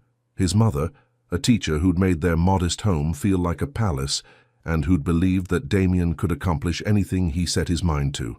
"She was the one who encouraged me to take business classes," he said, twirling pasta around his fork. "Said I had a gift for seeing the big picture. Dad wanted me to follow him into engineering, but Mom, she saw something different." "She was right," Amara said. "You have an incredible vision for Sterling. The way you see opportunities that others miss. The way you bring people together around a common goal. It's remarkable." Damien looked up from his plate, surprise flickering across his features. "You really think that? I've watched you for over a year, Damien. I've seen you turn impossible situations into opportunities, make decisions that others were afraid to make. Yes, I think that." She paused, choosing her words carefully. "What I don't understand is why you doubt it." He was quiet for a moment, considering her question. When he spoke, his voice was thoughtful, introspective. I suppose because I built Sterling partly to prove something.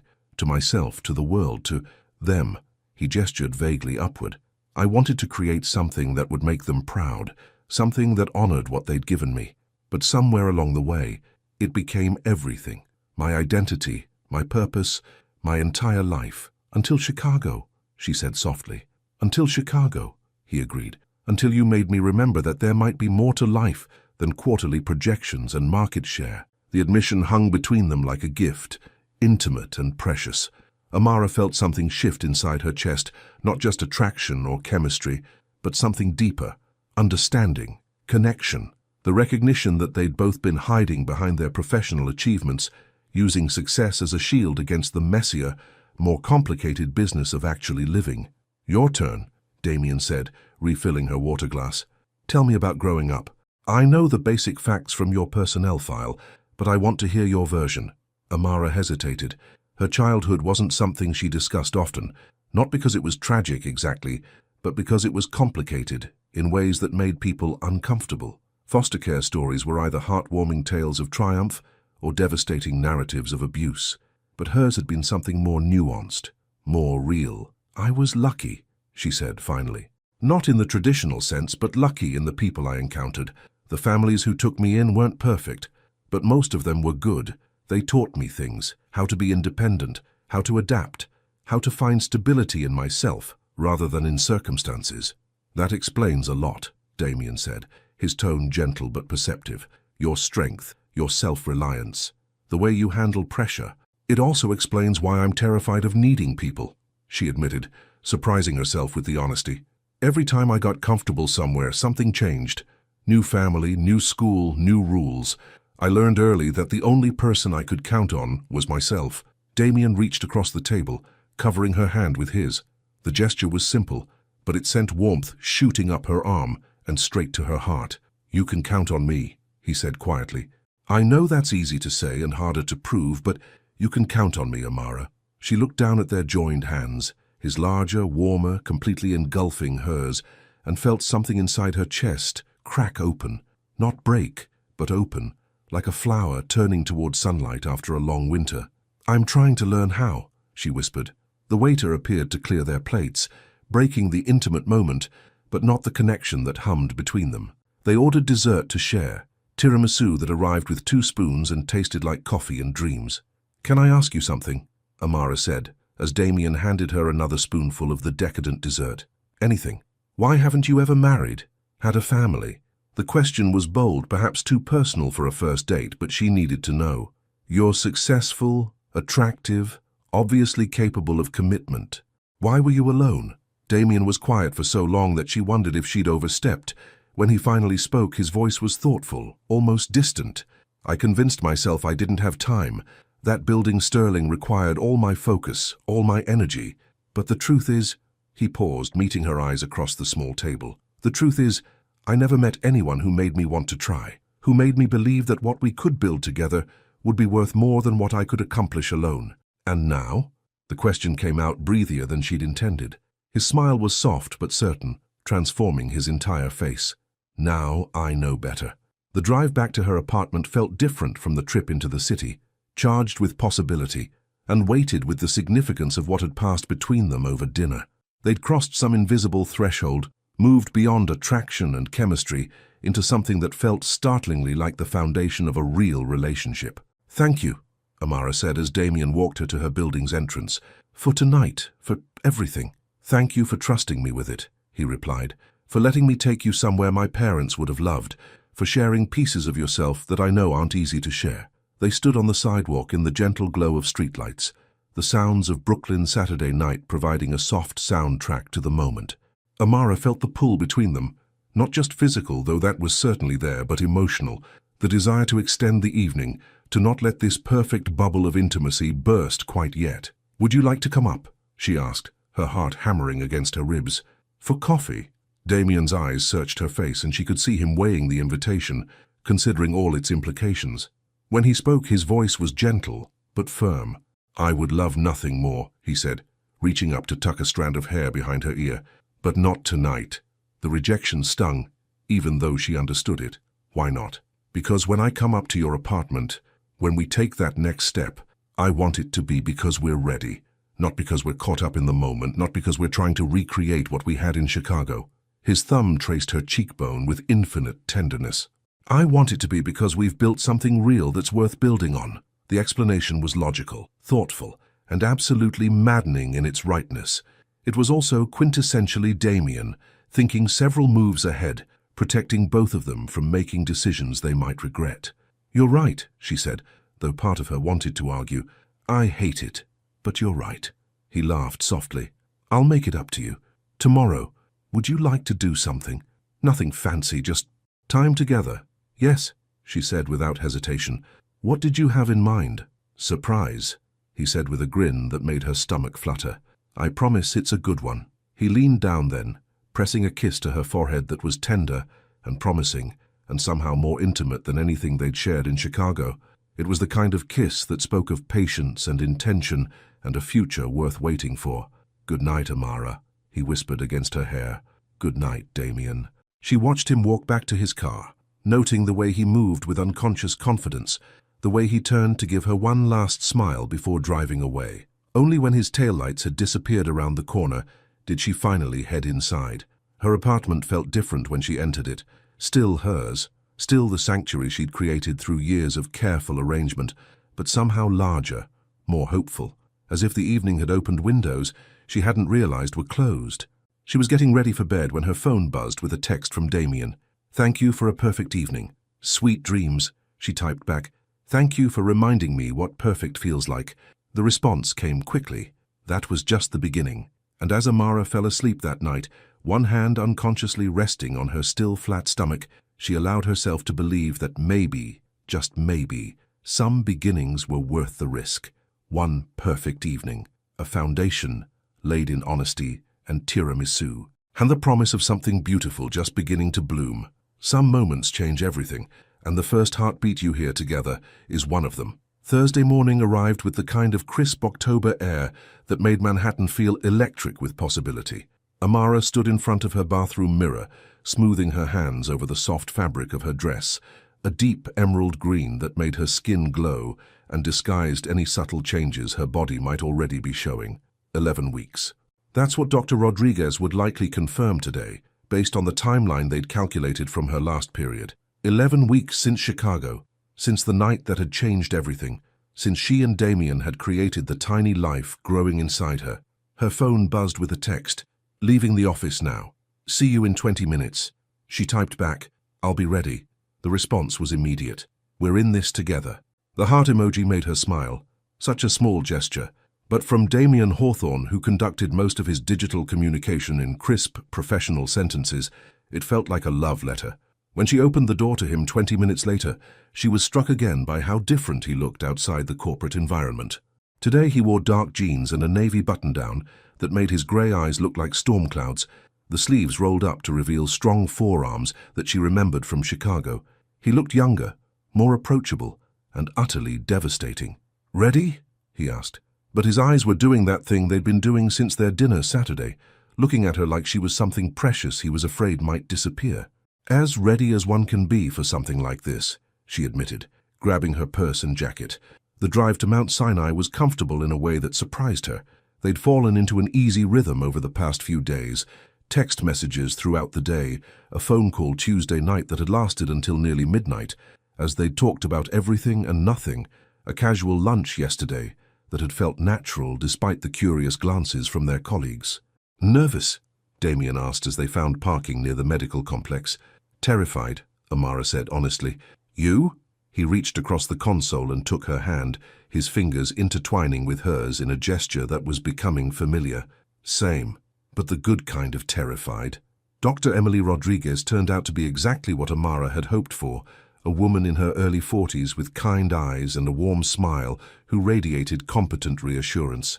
Her office was decorated with photos of babies she'd delivered over the years, creating an atmosphere that was both professional and nurturing. "So," Dr. Rodriguez said, settling behind her desk after they'd completed the initial paperwork, "this is an exciting day, first prenatal visit." "Yes," Amara said, suddenly conscious of how Damien's presence beside her might be perceived. They'd discussed this, how to present their relationship without getting into complicated explanations. But now, sitting in the doctor's office, she felt exposed. "And you're the father?" Dr. Rodriguez asked Damien, with the casual directness that medical professionals perfected. "Yes," Damien replied, his voice steady and sure. "We both wanted to be here for this." If Dr. Rodriguez noticed anything unusual about their dynamic, the careful way they held themselves, the slight formality that suggested a relationship still finding its footing, she didn't comment.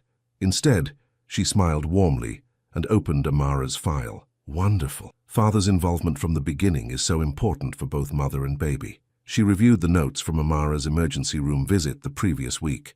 "Based on your last menstrual period and the blood work from your ER visit, I'm calculating that you're about 11 weeks along. Does that sound right?" Amara nodded, hyper-aware of Damien beside her, of the way this clinical confirmation made everything more real somehow. "Any symptoms so far?" "Morning sickness, fatigue, breast tenderness." "Some nausea," Amara admitted, "especially in the mornings. And I've been more tired than usual. Completely normal. The good news is that most women find the nausea starts to improve around 12 to 14 weeks. Dr. Rodriguez made notes in the file. "Are you taking a prenatal vitamin?" "I started one after the ER visit," Amara said. "Perfect. Now, today we'll do a full physical exam, some additional blood work, and if you're interested, we can do an ultrasound. At 11 weeks, we should be able to see quite a bit and hopefully hear the heartbeat." Amara felt Damien's hand find hers, squeezing gently. The idea of seeing their baby, hearing proof of the life they'd created, made her chest tight with emotions she couldn't quite name. "We'd like that," Damien said quietly. "The ultrasound. Wonderful. Let's get you changed into a gown, and we'll take a look." The examination was routine but thorough, Dr. Rodriguez explaining each step with the kind of patient professionalism that put Amara at ease. Damien waited in the hallway during the physical exam, but when the ultrasound technician arrived with her equipment, he was invited back in. "This might be a little cold," the technician warned, squeezing gel onto Amara's exposed abdomen. Amara reached for Damien's hand as the technician positioned the ultrasound wand, her heart hammering with anticipation and anxiety in equal measure. The room felt charged with possibility, as if they were about to witness something miraculous. The monitor crackled to life, showing grainy black and white images that meant nothing to Amara's untrained eye. The technician moved the wand slowly, her expression focused and professional, as she searched for what she needed to find. "There," she said suddenly, pointing to a small, bean-shaped shadow on the screen. "There's your baby." Amara's breath caught in her throat. It was tiny, impossibly, incredibly tiny, but there it was, real, alive, growing inside her. "Oh my God," Damien whispered beside her, his voice thick with emotion. That's your baby," the technician confirmed with a smile, "measuring right on track for 11 weeks. And now, let's see if we can find the heartbeat." She adjusted the equipment, and suddenly the room filled with a sound that Amara would remember for the rest of her life, a rapid, rhythmic whooshing that seemed impossibly strong for something so small. "There it is, Doctor," Rodriguez said, having returned for this moment. 168 beats per minute. Perfect." Amara turned to look at Damien and found tears streaming down his face. His gray eyes were bright with wonder and something that looked like overwhelming joy, and when he met her gaze, she saw her own amazement reflected there. "That's our baby's heartbeat," he said, his voice breaking slightly on the words. "That's our baby," she whispered back, and suddenly the magnitude of what they were doing, what they'd created, hit her like a wave. They were going to be parents, together. This tiny, perfect thing on the monitor was half her and half him, a living symbol of the connection that had started as a single night and was growing into something neither of them had expected. The technician printed several copies of the ultrasound images, handing them the black and white photos that somehow contained an entire universe of possibility. "Everything looks perfect," Dr. Rodriguez assured them as they prepared to leave. "I'd like to see you back in 4 weeks for your next appointment. In the meantime, continue with the prenatal vitamins, stay hydrated, and try to get plenty of rest." She handed them a packet of information and scheduled their next visit, but Amara barely processed the details. Her mind was still reeling from the image on the screen, from the sound of that impossibly fast heartbeat. They made it to the parking garage in relative silence, both of them processing what they'd just experienced. It wasn't until they reached Damien's car that the emotions finally overwhelmed them both. Did that really just happen? Amara asked, staring down at the ultrasound photo in her hands. I think so, Damien said, his own voice still rough. I think we just saw our child for the first time. He reached for her then, pulling her into his arms in the middle of the parking garage, holding her like she was something precious that might slip away. Amara melted into his embrace, feeling safe and cherished and utterly overwhelmed. I love you, he whispered into her hair, the words coming out like they'd been waiting months to be said. I know it's crazy, I know it's complicated, but Amara, I love you, both of you. The confession hit her like lightning, illuminating corners of her heart she hadn't realized were dark. This wasn't the desperate passion of Chicago, or the tentative rebuilding of the past week. This was something deeper, more profound. Love that had grown from shared vulnerability and mutual understanding, and the miraculous reality of creating life together. I love you too, she said against his chest, the admission feeling like coming home. I've been trying not to, but I love you too. They stood there in the echoing concrete of the parking garage, holding each other and their unborn child, and Amara thought she might burst from the sheer intensity of everything she was feeling. What happens now, she asked when they finally pulled apart. Damien cupped her face in his hands, his thumbs brushing away tears she didn't remember starting to cry. Now we figure out how to do this, together. All of it, the pregnancy, the baby, us. We figure it out as we go. What about work? The promotion you mentioned? The company? We'll make it work, he said, with the quiet confidence that had built Sterling Pharmaceuticals from nothing. Whatever it takes, however complicated it gets, we'll make it work. The drive back to her apartment was different from the trip to the hospital, charged with new understanding and weighty with the reality of decisions that needed to be made. But beneath all of that was something warm and solid, the knowledge that they were in this together now, completely and without reservation. Stay for dinner? Amara asked as they pulled up outside her building. I could cook, or we could order something. I'd love to, Damien said, and the simple acceptance felt like another small miracle in a day full of them. Her apartment felt different with him in it again, not just as the man who'd brought her home from the hospital, but as the man who'd just heard their child's heartbeat, who'd told her he loved her in a parking garage and meant it with every fiber of his being. They ordered Thai food and ate it sitting on her couch, the ultrasound photos spread out on her coffee table like treasure maps to their future. Every few minutes, one of them would pick up a photo and stare at it in wonder, as if they couldn't quite believe what they were seeing. 10 fingers and 10 toes, Damien said, studying the grainy image with the intensity of a scholar examining ancient texts. It's too early to see that, Amara laughed, curling up beside him on the couch. Dr. Rodriguez said we might be able to tell the sex in another month or two. Do you have a preference? He asked, wrapping his arm around her and pulling her closer. Healthy, she said immediately. That's all I care about. You? Same. Though, he paused, a soft smile playing at the corners of his mouth. I keep picturing a little girl with your eyes and your stubborn streak, or a little boy with your determination and your complete inability to delegate, she countered, laughing when he looked offended. I can delegate, he protested. You once spent 3 hours redoing a presentation that was already perfect because you didn't like the font choice. The font matters, he said seriously, then broke into a grin when she rolled her eyes. Okay, maybe I have control issues. Maybe, she teased, but the lightness of the moment was everything she hadn't known she needed. They talked late into the evening, about names and nurseries and the logistics of balancing careers with parenthood. They talked about their fears and their hopes, and the way hearing that heartbeat had changed something fundamental inside both of them. When Damien finally left, long after the Thai food containers had been cleared away, and the ultrasound photos had been carefully placed on her refrigerator, he kissed her goodnight with a tenderness that made her knees weak. I'll call you tomorrow, he promised, his forehead resting against hers. You'd better, she said, rising up on her toes to kiss him once more. That night, Amara fell asleep with one hand resting on her stomach and a smile on her face. In just a few hours, everything had changed again, but this time the change felt like grace, the sound of a heartbeat, the weight of love spoken aloud, the promise of a future neither of them had imagined, but both of them wanted with a fierceness that took their breath away. Some moments are so perfect, they reset your entire understanding of what's possible. Today was one of those moments. The strongest foundations are built to withstand storms, but sometimes the storm comes from within. 3 weeks after the ultrasound that changed everything, Amara stood in her new office on the 35th floor of Sterling Pharmaceuticals, staring out at the Manhattan skyline through her own floor-to-ceiling windows. Director of Strategic Development. The title looked impressive on her business cards and felt even better when she said it aloud.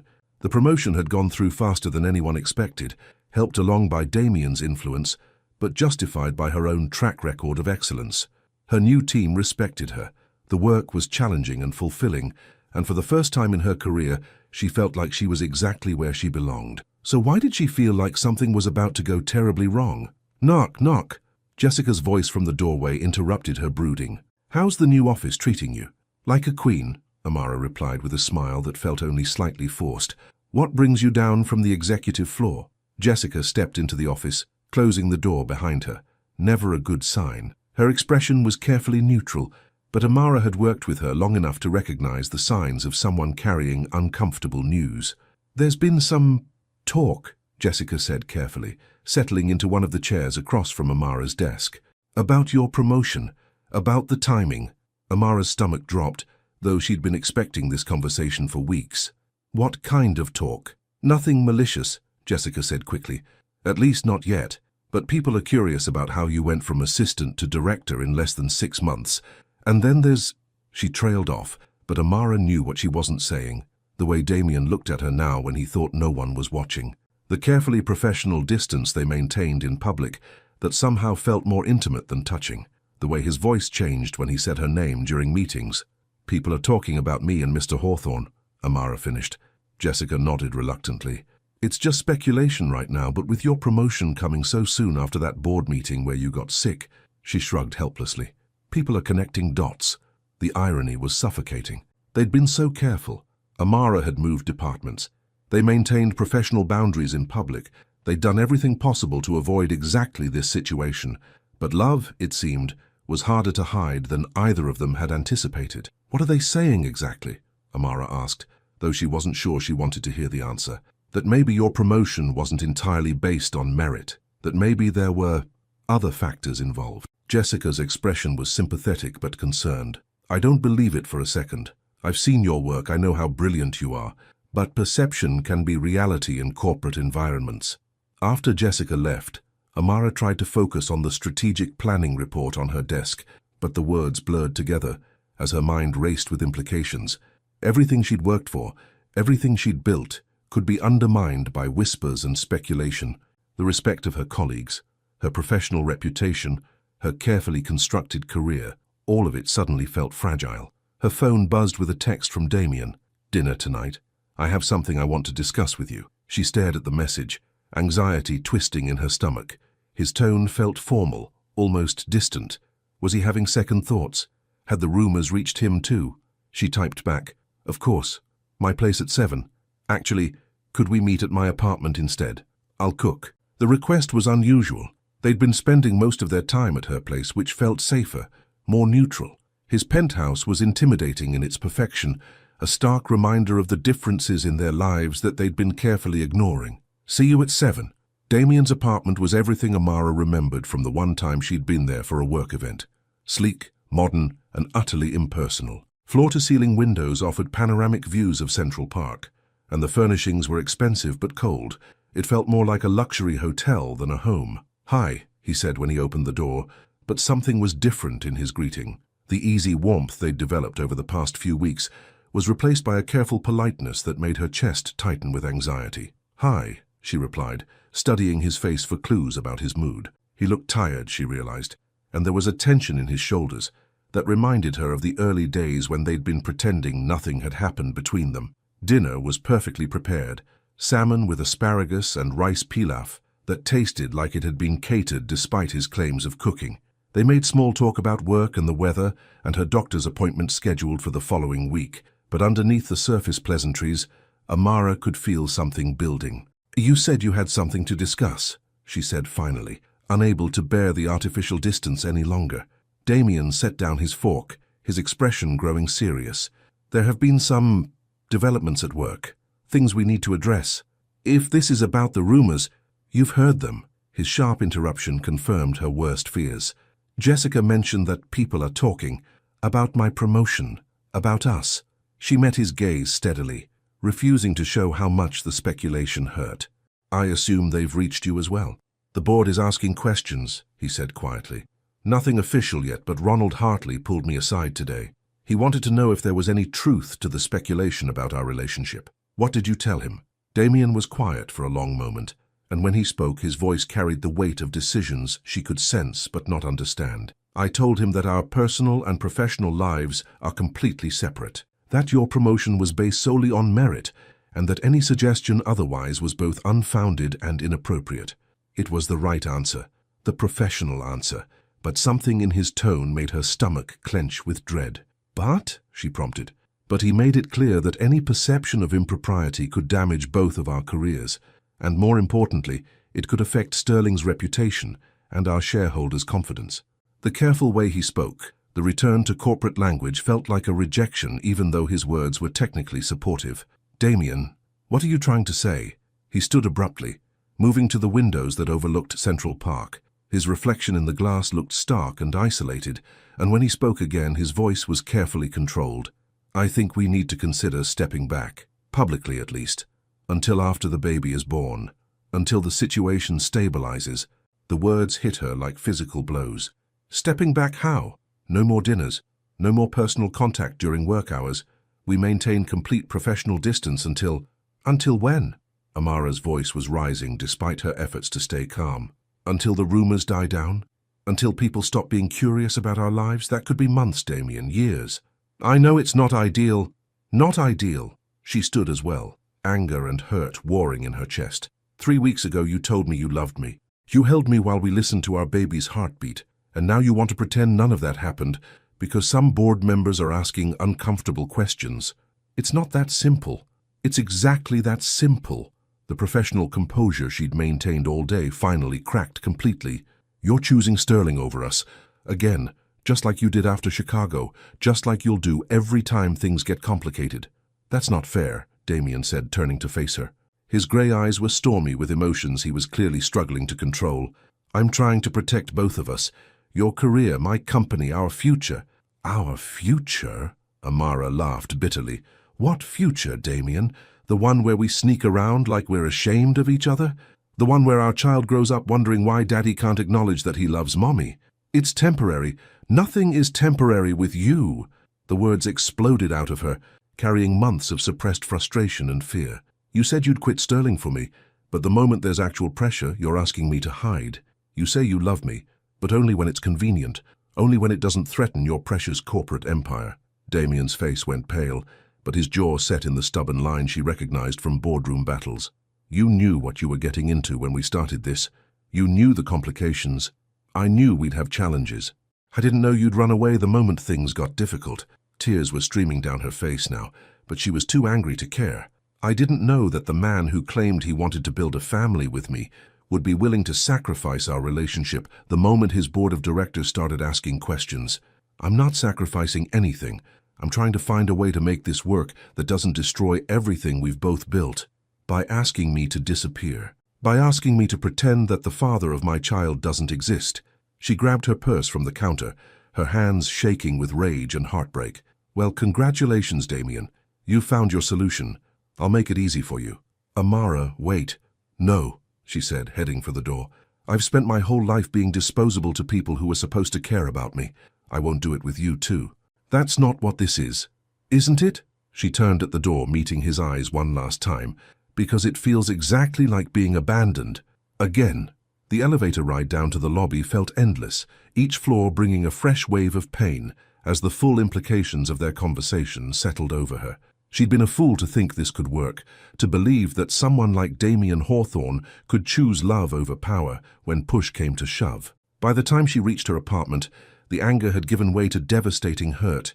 She'd opened herself up completely, trusted him with her heart, her body, their child, and at the first sign of real adversity, he'd chosen Sterling Pharmaceuticals over their family. Her phone rang almost immediately after she walked through her door. Damien's name on the screen made her chest ache, but she declined the call.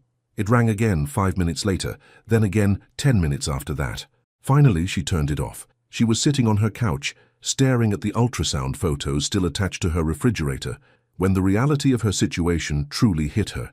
She was alone again, completely alone, carrying the child of a man who apparently loved his company more than he loved her. The irony was crushing. She'd spent years building walls to protect herself from exactly this kind of abandonment, and she'd torn them all down for Damien. She'd believed him when he said she could count on him, when he promised they were in this together. She'd been wrong. Outside her windows, Brooklyn settled into evening quiet, but inside her apartment the silence felt deafening. Tomorrow she'd have to face the office, the rumors, the careful speculation of colleagues who were probably right to question her relationship with their CEO. Tomorrow she'd have to figure out how to build a life as a single mother while working for the company owned by her child's father. Tonight, she just had to survive the crushing weight of her own broken heart. The ultrasound photos smiled back at her from the refrigerator, a tiny bean-shaped reminder that some loves create consequences that last far longer than the love itself. When the foundation cracks, everything built on top of it threatens to fall. But sometimes the strongest structures are forged in the aftermath of collapse. Sometimes the most powerful men in the world have to lose everything to discover what actually has value. Damien stood in his empty penthouse, staring at the spot where Amara had been standing just minutes ago, and felt his entire world collapse. The silence that followed her departure was deafening, not just the absence of her voice, but the complete vacuum left by her presence. The apartment, which had always felt like a sanctuary of success and achievement, now felt like a mausoleum to his own cowardice. "I've spent my whole life being disposable to people who were supposed to care about me. I won't do it with you too." Her words echoed in his mind like an accusation, and with devastating clarity he realized what he'd just done. He'd taken the woman he loved, the woman carrying his child, the woman who'd trusted him with her heart despite every reason not to, and he'd made her feel disposable, just like everyone else in her life had done. His phone buzzed with a text from Ronald Hartley. "Appreciate your professionalism earlier.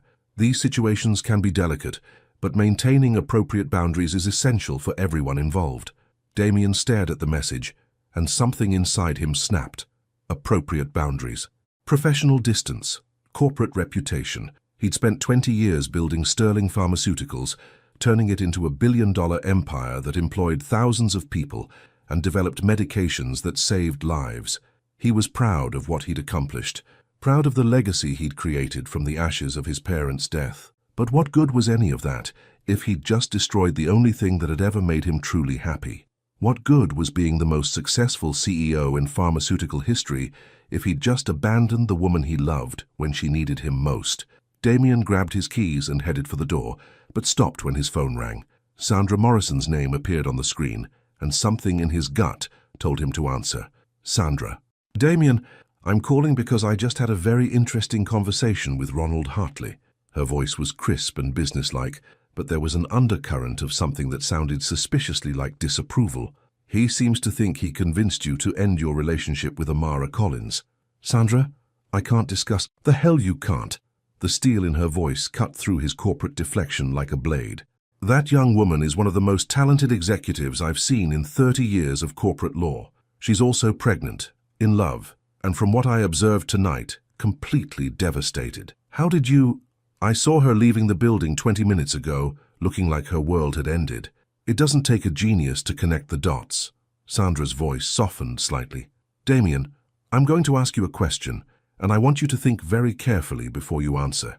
What exactly do you think you're protecting by pushing her away?" The question hit him like a physical blow.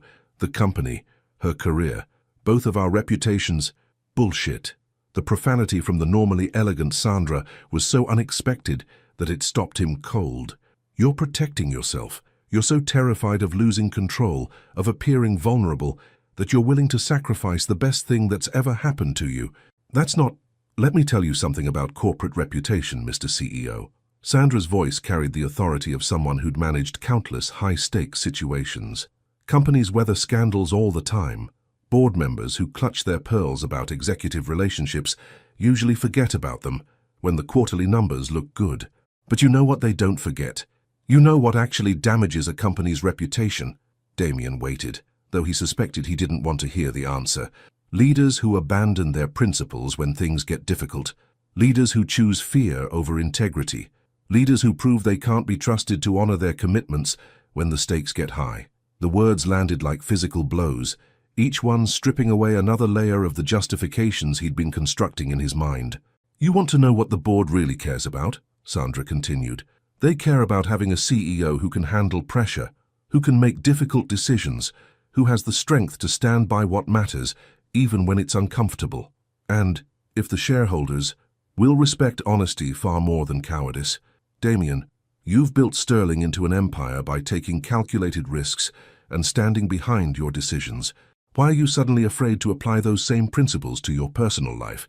After Sandra hung up, Damien stood in his apartment for another 10 minutes, staring at his reflection in the dark windows.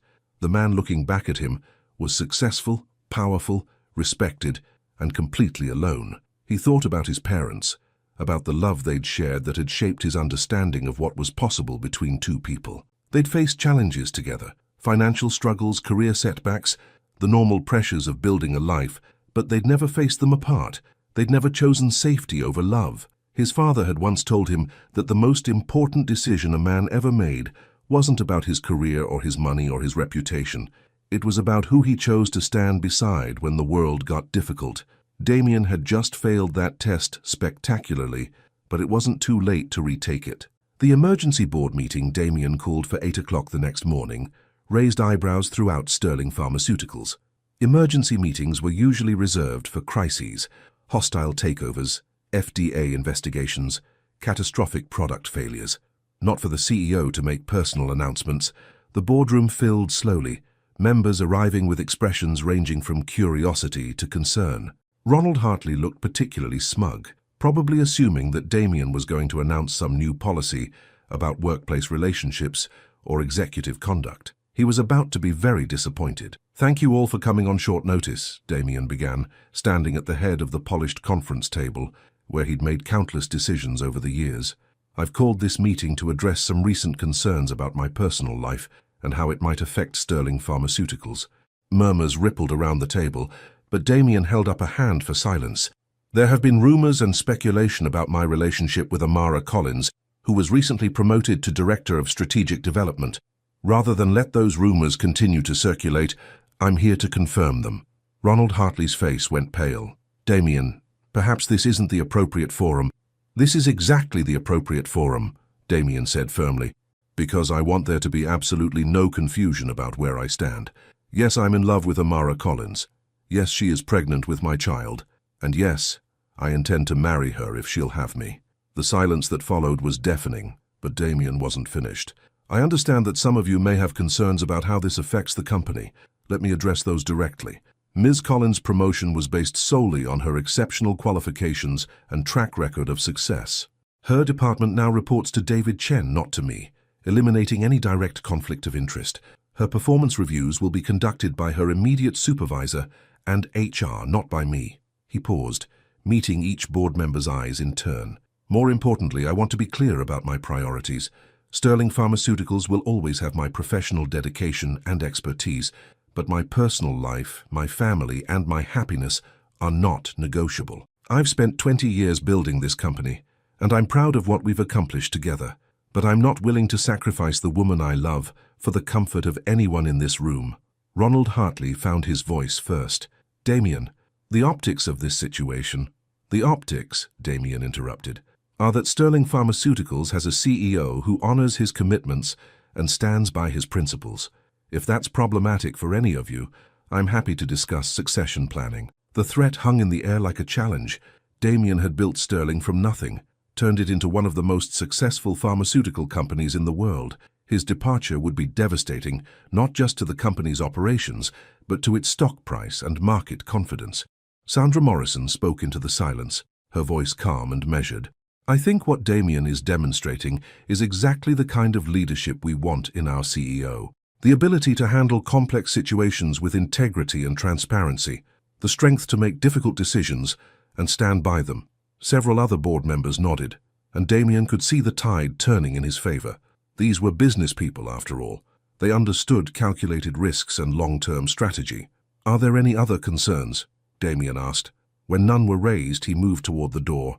"Then, if you'll excuse me, I have a very important apology to make." Amara's new office felt like a prison, as she tried to focus on the strategic planning documents spread across her desk. She'd barely slept the night before, alternating between rage and heartbreak until she'd finally given up on rest entirely.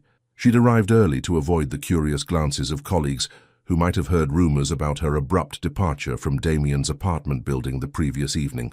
The last thing she needed was more speculation about her personal life. Her assistant knocked and entered with her morning coffee. Decaf now, another reminder of how much her life had changed. "Ms. Collins, I hate to interrupt, but there's someone here to see you. If it's Mr. Hawthorne, tell him I'm in meetings all day," Amara said without looking up from her papers. "Actually, it's Sandra Morrison from legal." Amara's head snapped up. Sandra's appearance at her office could only mean one thing: damage control. The older woman probably wanted to discuss how to manage the situation, how to minimize the impact on both their careers. "Send her in," Amara said, straightening her shoulders for what was sure to be an uncomfortable conversation. Sandra entered and closed the door behind her, but instead of taking a seat, she moved to the window and peered down at the street below. "Interesting view from here," Sandra said conversationally. "You can see the main entrance, the parking garage, even part of the plaza across the street." "Sandra, if you're here to discuss last night—" "I'm here," Sandra interrupted, "to ask if you own a television." The non sequitur caught Amara off guard. "I'm sorry? A television or a computer with internet access? Because if you do, you might want to turn on the financial news in about 10 minutes. Before Amara could ask what she meant, Sandra was gone, leaving behind only confusion and the faint scent of expensive perfume. Exactly 10 minutes later, Amara's computer chimed with a news alert from the Financial Times. "Sterling Pharmaceuticals CEO makes surprise personal announcement to board." Her heart stopped. The article was brief but devastating. CEO Damien Hawthorne confirmed to the company's board of directors this morning that he is in a relationship with recently promoted Director of Strategic Development Amara Collins, who is expecting his child. In an unprecedented move, Hawthorne stated that his personal life and family commitments are not negotiable, and indicated he would be willing to step down rather than end the relationship. Amara stared at the screen, reading the words over and over again until they blurred together. He'd done it. He'd actually stood up to the board, made their relationship public, put everything on the line. For her, for them, for their child. Her hands were shaking as she reached for her phone, but before she could dial his number, commotion outside her office caught her attention. Through the glass walls, she could see people gathering near the elevators, pointing and talking in excited whispers. Sandra's words came back to her. "You can see the main entrance from here." Amara moved to her window and looked down at the street below. What she saw there made her breath catch in her throat. Damien stood in the plaza across from Sterling Pharmaceuticals, surrounded by news cameras and reporters who must have caught wind of his board announcement. But he wasn't looking at the cameras or answering questions. He was looking up at her building, scanning the windows as if he was searching for something specific, searching for her. Even from 35 floors up, she could see the determination in his posture, the way he stood like a man who'd finally figured out what truly mattered. Her phone buzzed with a text, and Damien's name on the screen made her heart race. "I know you can see me. Please come down. I have something to say, and I want the whole world to hear it." Amara stared at the message, then back down at the man standing in the middle of Manhattan's financial district, waiting for her with the patience of someone who would stay there all day if necessary.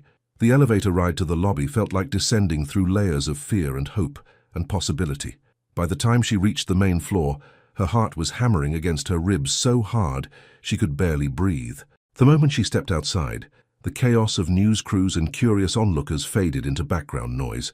All she could see was Damien, standing in the middle of it all like an island of certainty in a storm of confusion. He moved toward her slowly, and she could see something in his face that she'd never seen before. Not the controlled confidence of the CEO, not even the vulnerable passion of the man who'd held her through the night in Chicago. This was something new, something that looked like a man who'd finally figured out how to fight for what he loved. "Amara," he said when he reached her, his voice carrying over the crowd noise, "I need to say something to you. And since I've apparently spent the morning making my private life public anyway, I figured I might as well do it properly." The crowd pressed closer, cameras turning their way, but Amara barely noticed. Her entire world had narrowed to the man standing in front of her with his heart in his eyes. "I was wrong," Damien said loud enough for everyone to hear. "I was terrified and stupid, and I made the biggest mistake of my life when I asked you to hide what we have together." Tears started flowing down her cheeks, but she couldn't speak. "I love you," he continued, his voice strong and sure. I love your strength and your brilliance, and the way you challenge me to be better than I thought I could be. I love that you're carrying our child, and I love that you trusted me enough to let me be part of this miracle we created together." He dropped to one knee right there in the middle of the plaza, pulling a small velvet box from his jacket pocket. The crowd gasped, cameras flashed, and Amara's entire world tilted on its axis. "I spent 20 years building a company," Damien said, looking up at her with absolute certainty. "But you taught me how to build a life. Amara Collins, will you marry me? Will you help me figure out how to be the man our child deserves to have as a father? Will you let me spend the rest of my life proving that you'll never be disposable to me?" The question hung between them like a bridge, not just to marriage, but to everything they'd both been too scared to reach for. Amara looked down at the man she loved, kneeling in front of half of Manhattan's financial district, offering her everything he had to give. The same man who'd chosen Sterling over her just 12 hours ago was now choosing her over everything else in his world. "Yes," she whispered, then louder, "Yes!" The crowd erupted in cheers as Damien slipped the ring onto her finger and swept her into his arms. The kiss they shared was desperate and joyful and absolutely perfect, a promise sealed in front of witnesses who would ensure that the whole world knew Damien Hawthorne had chosen love over everything else. When they finally broke apart, Amara looked into his eyes and saw her future reflected there, messy and complicated, and absolutely worth fighting for. "I love you too," she said against his lips, "even when you're an idiot." His laugh was pure joy. "Especially when I'm an idiot, I hope, because I'll probably be one again." "Probably," she agreed, "but we'll figure it out together." As camera flashes captured the moment for posterity and the sounds of celebration filled the Manhattan air, two people who'd almost lost everything discovered that some loves are strong enough to withstand any storm, including the ones we create ourselves. Sometimes the grandest gestures happen in the middle of ordinary Tuesday mornings. Sometimes the most powerful men in the world have to fall to their knees to find their strength. And sometimes love requires a leap of faith in full view of everyone watching. Final message. Amara and Damien's journey reminds us that true love isn't about perfection. It's about choosing each other again and again, even when fear tries to pull us apart. Sometimes the greatest risk is opening your heart, and sometimes the most powerful gesture is admitting when you're wrong and fighting for what truly matters. Their story shows us that love doesn't always follow the rules, but when it's real, it's worth breaking every rule to protect it. From a single night in Chicago to a public proposal in Manhattan, they proved that some connections are too powerful to deny, and some loves are worth every risk. What would you have done in Amara's place? Would you have said yes to Damien's public proposal after everything they'd been through? Your participation means a lot to the channel. Please share your thoughts in the comments. Thank you so much for watching until the end. If you enjoyed this story, don't forget to subscribe to the channel, leave a like, and comment your thoughts. Your participation is very important to us. See you next time.